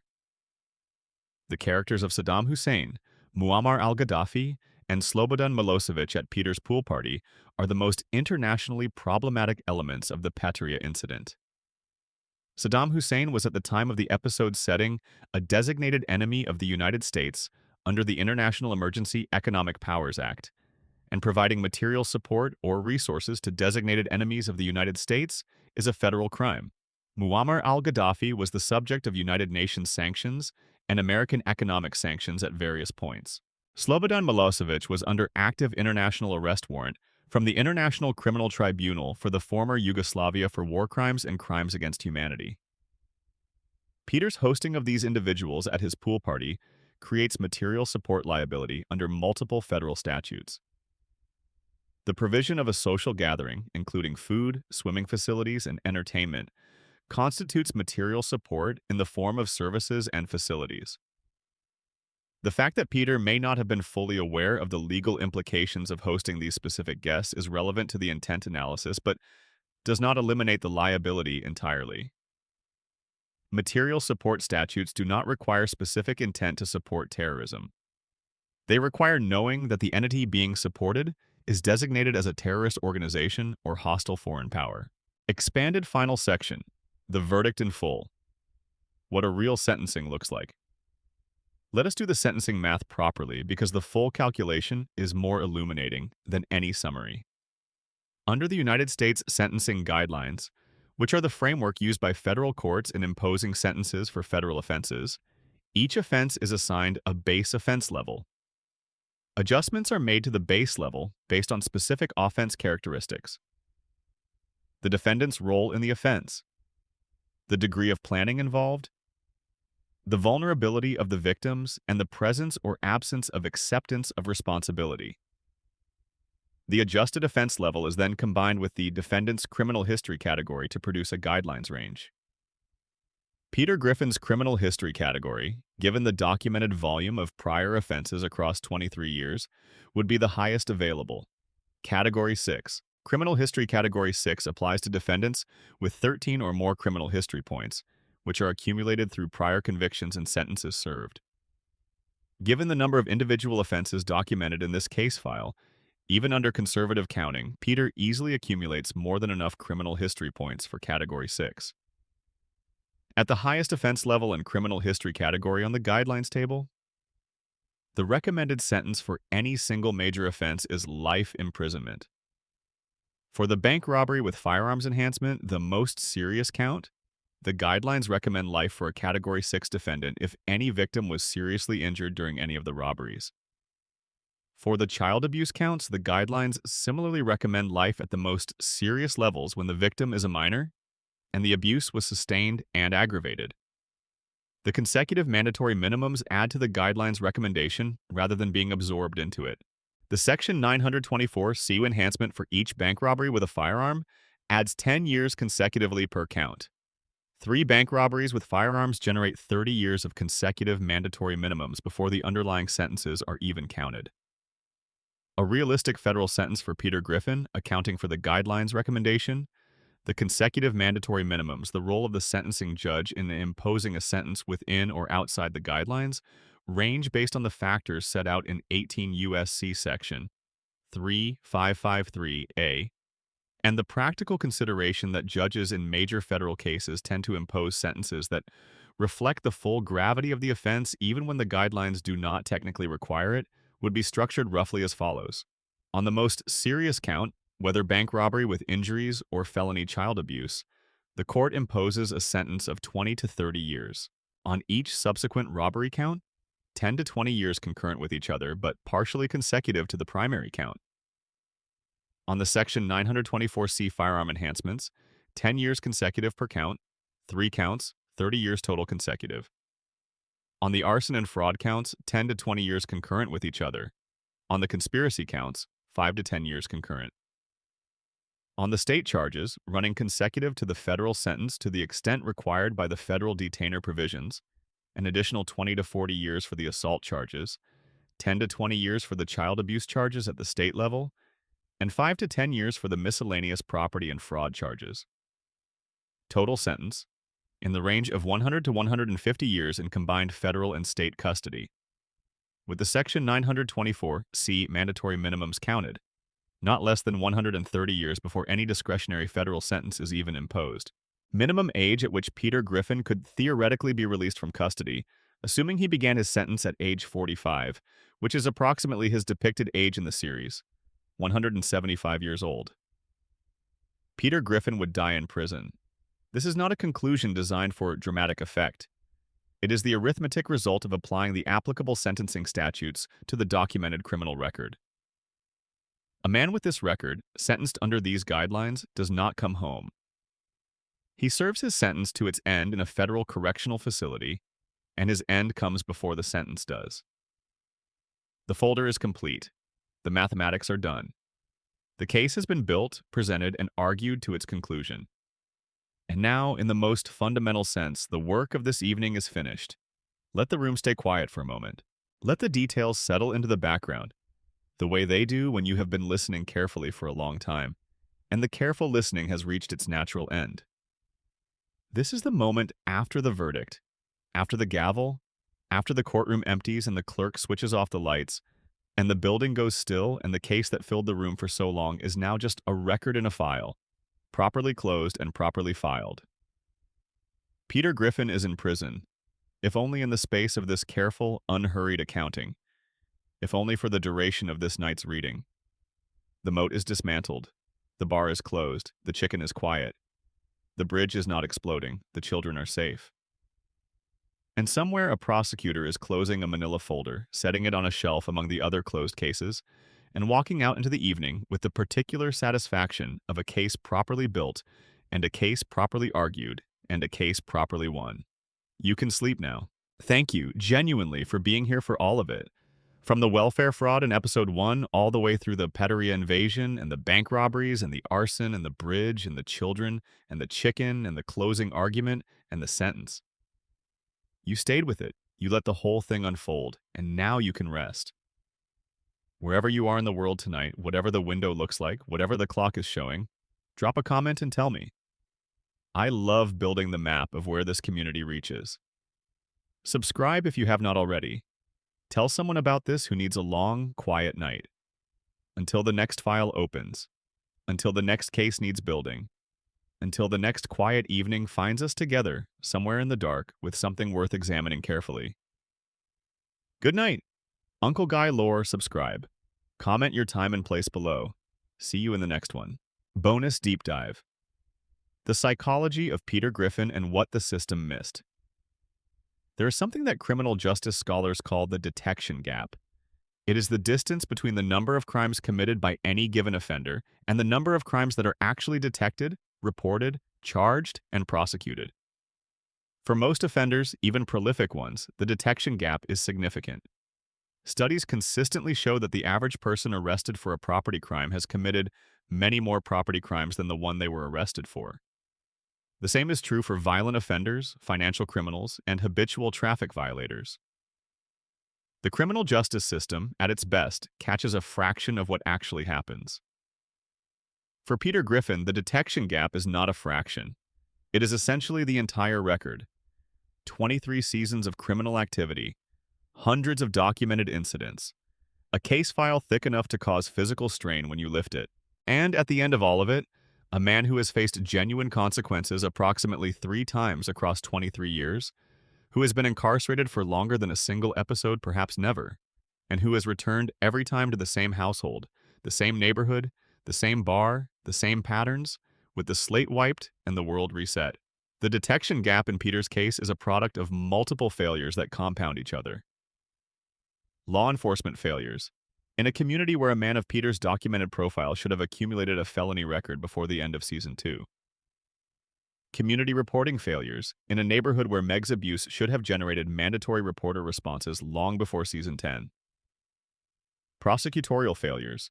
In a system where charges that were filed and convictions that were obtained somehow dissolved before they could be served. Institutional failures at every level, by every system that was supposed to catch what Peter was doing and respond to it. Each failure reinforces the next. When law enforcement does not make arrests, prosecutors do not bring charges. When prosecutors do not bring charges, courts do not impose sentences. When courts do not impose sentences, the behavioral consequences that might have interrupted the pattern never materialize.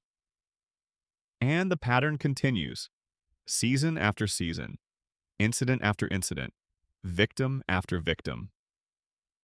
The psychology of someone in Peter's position, in that space of perpetual consequence-free criminal activity, is interesting to think about. Criminal psychology research on what happens to offenders who experience consistently low levels of detection and consequence shows a fairly predictable trajectory. The initial crimes are committed with some degree of anxiety, some awareness that they could be caught, some monitoring of the environment for signs that law enforcement is paying attention.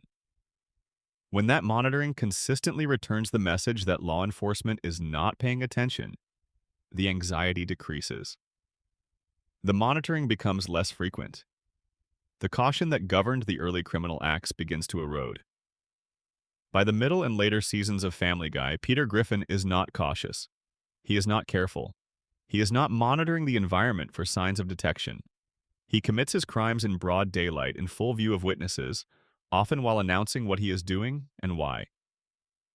The bank robberies without masks, the arson with co-conspirators he knows well enough that his voicemail is identifiable evidence. The welfare fraud documented in a series of extravagant public expenditures that invited exactly the kind of attention that exposed the scheme. This is not the behavior of someone who is managing risk. This is the behavior of someone who has concluded, through experience, that risk management is unnecessary. And he has been right. That is the terrible thing. He has been right. The system has consistently failed to apply consequences at the moment and at the level that would have interrupted the pattern. Every time it almost got him, something intervened. The blimp stunt did get him arrested, and he was convicted and sentenced to shard. And then he was released. The pattern resumed. The lesson learned was not that crime has consequences. The lesson learned was that consequences are temporary. The rehabilitative argument, the argument that the correct response to criminal behavior is treatment rather than punishment, faces particular difficulty in Peter's case because of the duration and the variety of the offense history.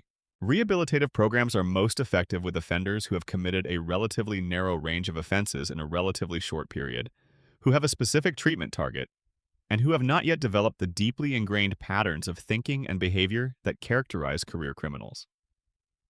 Peter's offense history is the opposite of this profile in every dimension. It spans 23 years. It covers every major category of criminal offense. The patterns of thinking and behavior that drive the offenses are, as discussed above, deeply and thoroughly ingrained. The prognosis for rehabilitation under any standard treatment framework, applied at this point in the offense history, is poor. This does not mean that rehabilitation should not be attempted. It means that the realistic expectation for rehabilitation of a career offender with Peter's profile is modest, and that incapacitation, rather than rehabilitation, is the primary justification for the sentence that the evidence supports.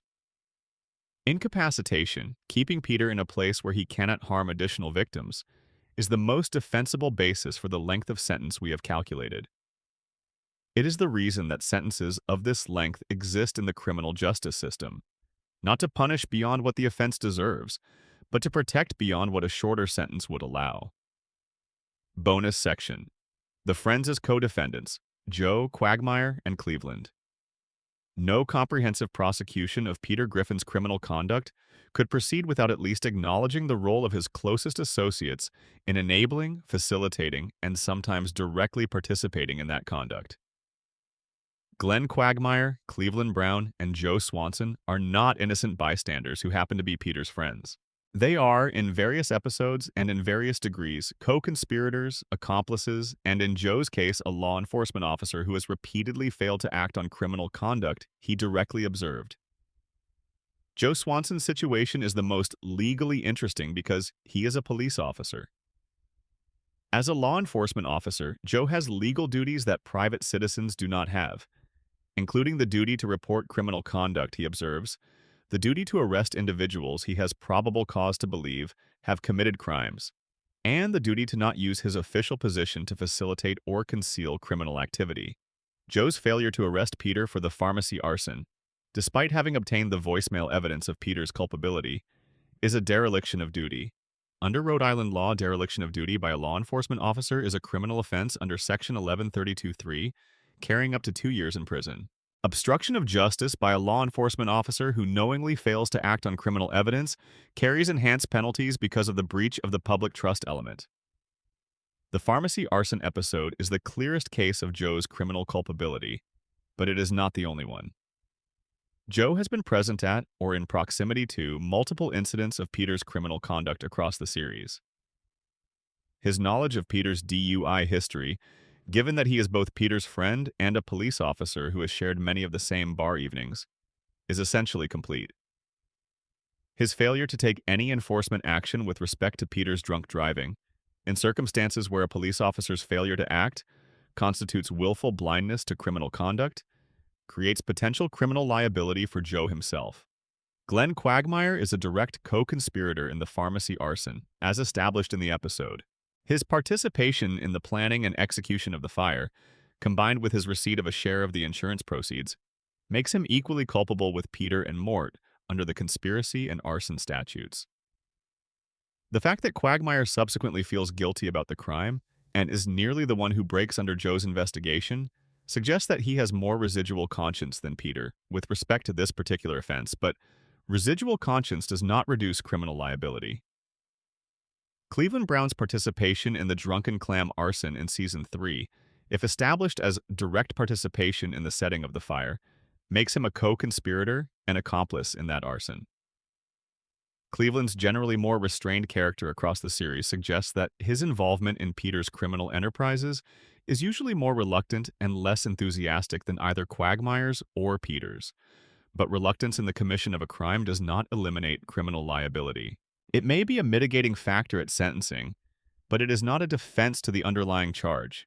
The group dynamic at the Drunken Clam, where 4 men who are friends spend substantial amounts of time drinking together and supporting each other's various schemes and misadventures, constitutes, in legal terms, a regular gathering of persons who have demonstrated a willingness to conspire to commit criminal offenses. Under RICO's enterprise definition, an association of individuals who regularly associate for criminal purposes can constitute an enterprise even without a formal organizational structure.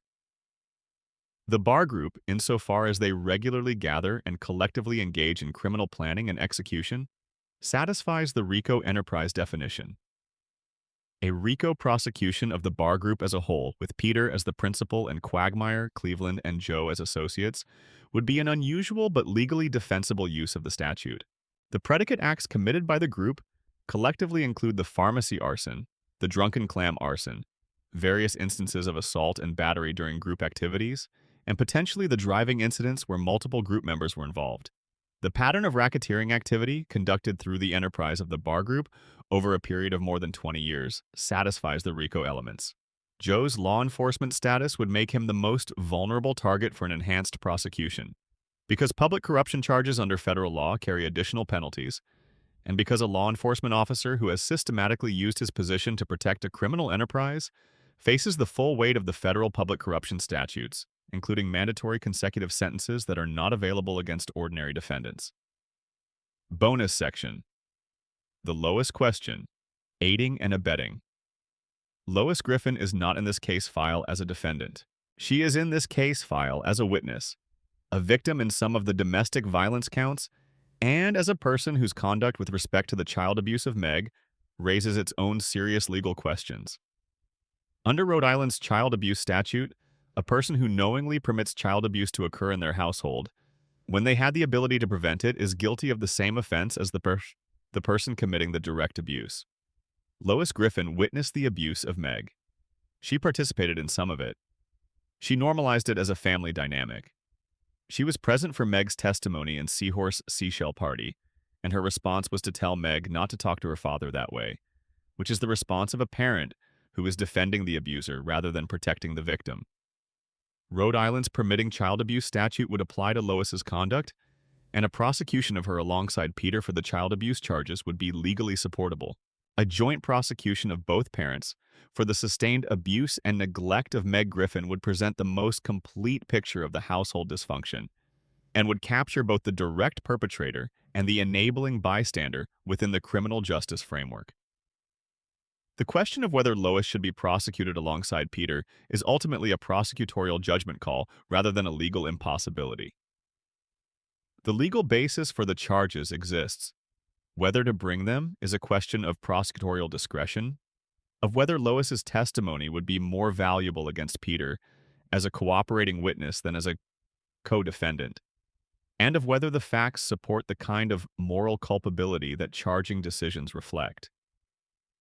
The domestic violence against Lois also intersects in an interesting way with her potential culpability for the child abuse. Rhode Island's domestic violence jurisprudence recognizes that victims of domestic violence who are themselves complicit in the abuse of their children are in a legally and morally complex position because their complicity is often itself a product of the same control and coercion that constitutes their own victimization.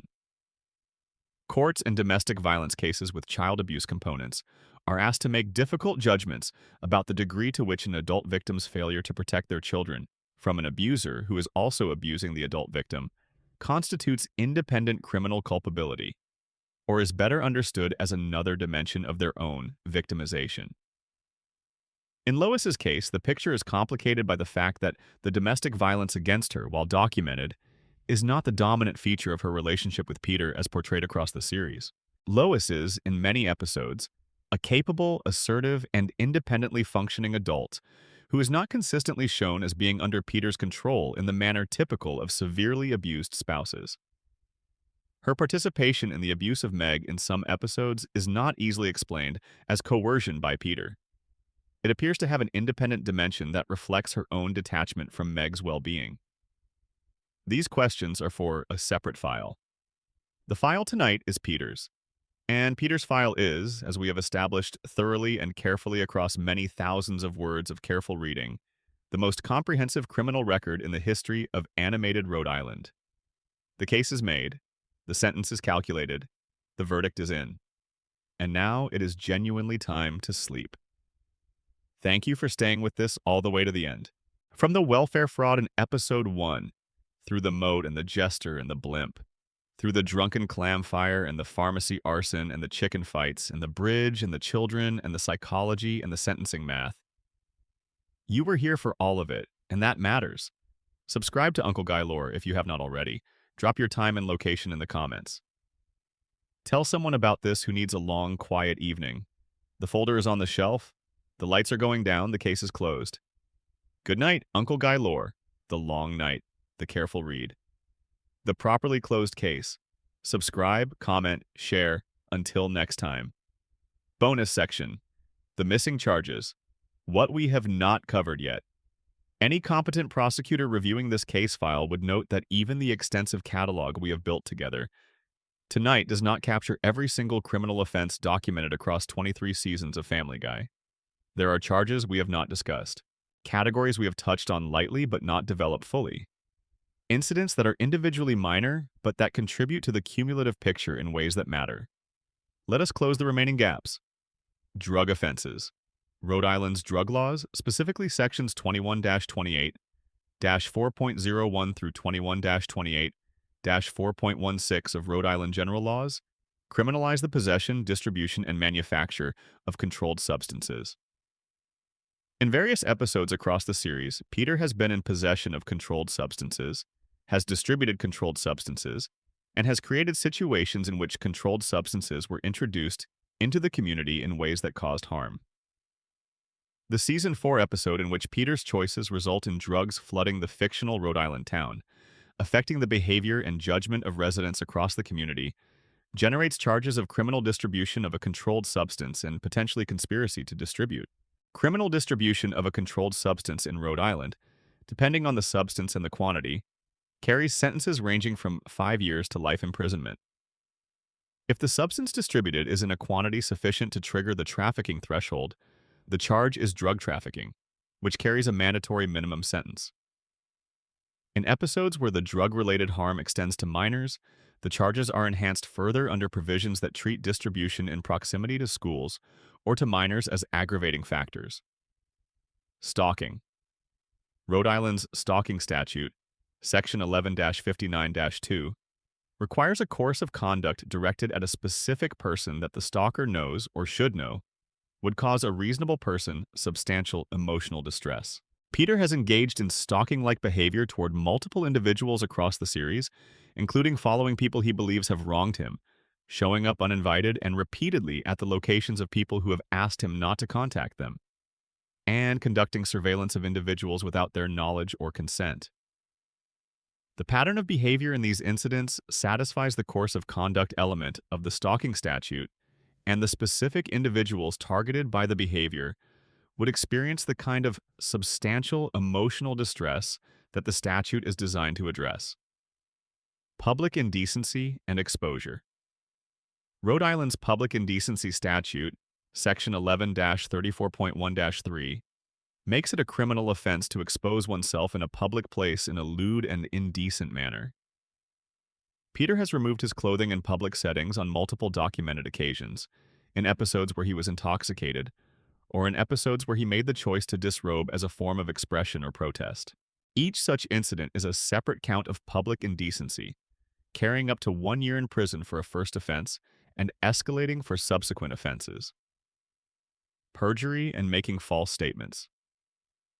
Across the various judicial and quasi-judicial proceedings in which Peter has appeared throughout the series, including traffic court, criminal court, and various administrative hearings, he has made false statements.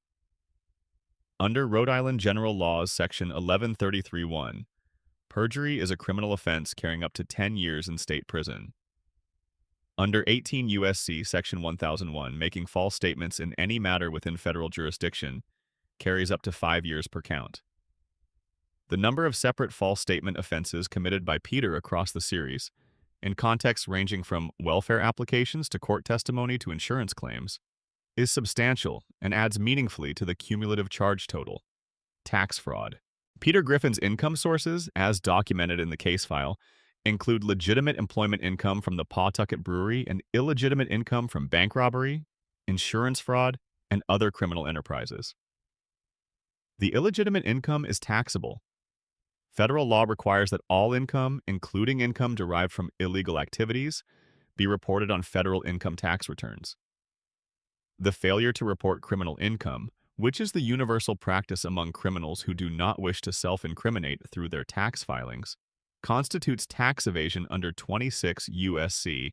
Section 7201, carrying up to 5 years per count. A person who fails to report substantial criminal income over many years creates substantial tax fraud liability that compounds with interest and penalties over time.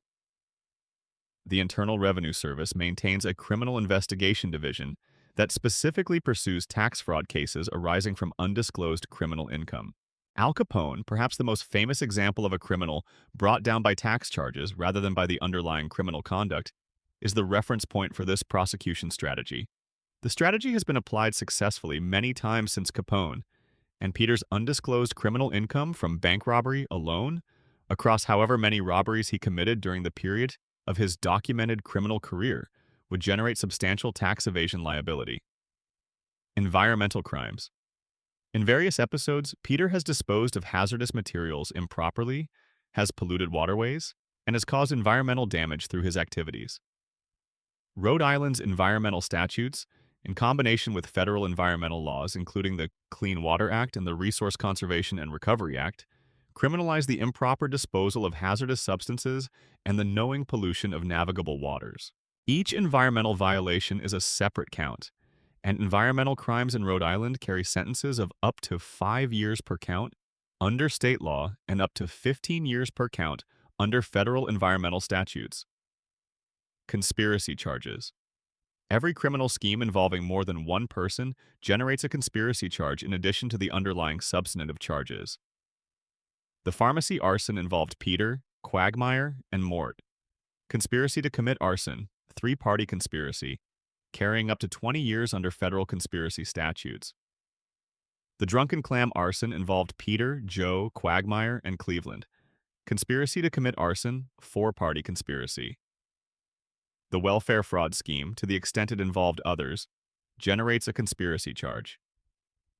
Every multi-party criminal enterprise in Peter's history generates an independent conspiracy count, and those counts carry their own sentences.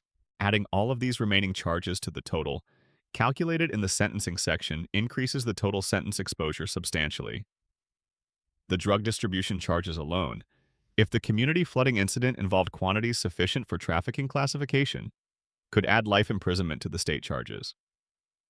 The perjury charges across all the false statements in judicial proceedings add up to 100 years of exposure at 10 years per count for multiple incidents. The tax evasion charges, calculated across decades of unreported criminal income, add 5 years per tax year in which the evasion occurred. 23 tax years multiplied by 5 years per year equals 115 years of federal exposure for tax evasion alone. The complete charge sheet, updated with all remaining charges, now extends the sentence exposure to well in excess of 500 years. The realistic sentence, accounting for concurrent sentencing and the practical limitations of what federal judges actually impose, is in the range of 150 to 200 years. Peter Griffin's death in custody is not a possibility. It is a certainty. The folder, now truly complete, is closed. The very last word, on comedy and consequence. There is something worth saying at the very end of this long, careful, quiet reading about the relationship between comedy and consequence, between the things we laugh at and the things we account for. Family Guy, at its best, is genuinely funny. The early seasons that the transcript document describes so lovingly produced real comedy, the kind that comes from a specific understanding of a specific character in a specific world. Peter Griffin in those early seasons was funny because he was real. In the way that makes fictional characters resonate, his stupidity had a particular texture. His love for his family, however poorly expressed, was legible and genuine. His chaos was the chaos of someone who meant well and lacked the equipment to execute well. And that gap between intention and execution is one of the oldest and most fertile territories in comedy. What happened later, the Flanderization, the escalation, the loss of warmth, is also documented in the transcript file and has been referenced throughout this case file. The Peter Griffin who appears in the middle and later seasons is not the same character as the Peter Griffin who appeared in the early seasons. He is harder, crueler, more indifferent to the harm he causes, less capable of the remorse that made the early Peter somebody you could root for even while wincing at his choices. And the crimes changed accordingly. The early Peter committed crimes that were funny because they were human. The welfare fraud is funny because it is recognizably the kind of thing a person who is afraid to tell his wife bad news might do, scaled up to absurd proportions. The later Peter commits crimes that are not funny because they are not human in the same way. They are the crimes of a person who has lost the thread of what the people around him are actually experiencing. But here's the thing about comedy and consequence that is worth remembering as you drift off tonight. Comedy does not exist in a legal vacuum. The things we laugh at are not exempt from the standards we apply to the things we take seriously. Peter Griffin's crimes, evaluated outside the laugh track, outside the cartoon logic, outside the episodic reset, are serious offenses that would destroy lives and families in the real world. The laughter is real. The crimes are also real. Both things are true simultaneously.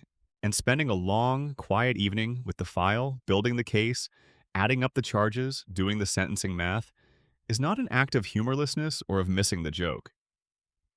It is a different kind of engagement with the same material. The kind of engagement that notices what is underneath the joke and what the joke might be, intentionally or not, about.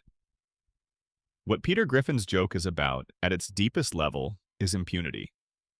The impunity of the person who is never held to account because something always intervenes.